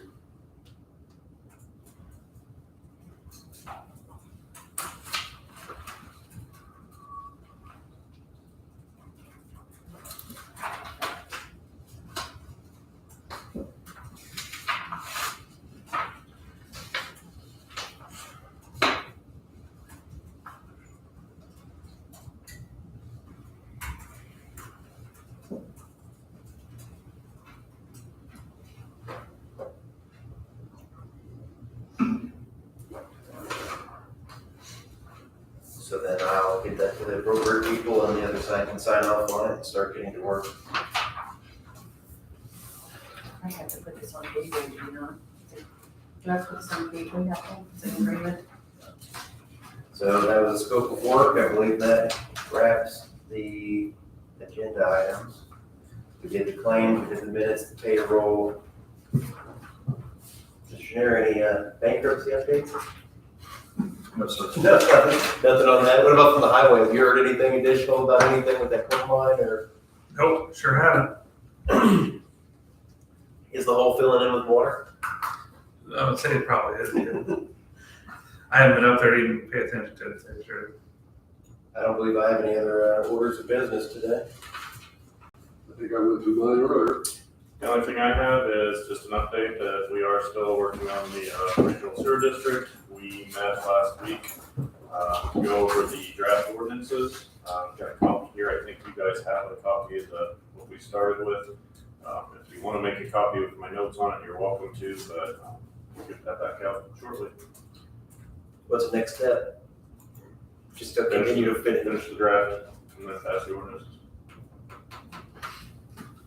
moving right along though, just, as quick as government works. Still think that's gonna be a great project if we get that thing done. It's a big one that's been a long time in the making and it's been a need. Be really improving, Some people's lives in the county. Anything from the auditor? Anything from the attorney? Public comment? Martha? Martha's here for me after the meeting. Oh, okay. I thought maybe she had something really important to tell us. Oh, that is important. what I thought. Not today. I was excited when you walked in. I'm like, there might be something going on. Are you here about an ambulance? Okay, we will close the meeting. I think it Can I have your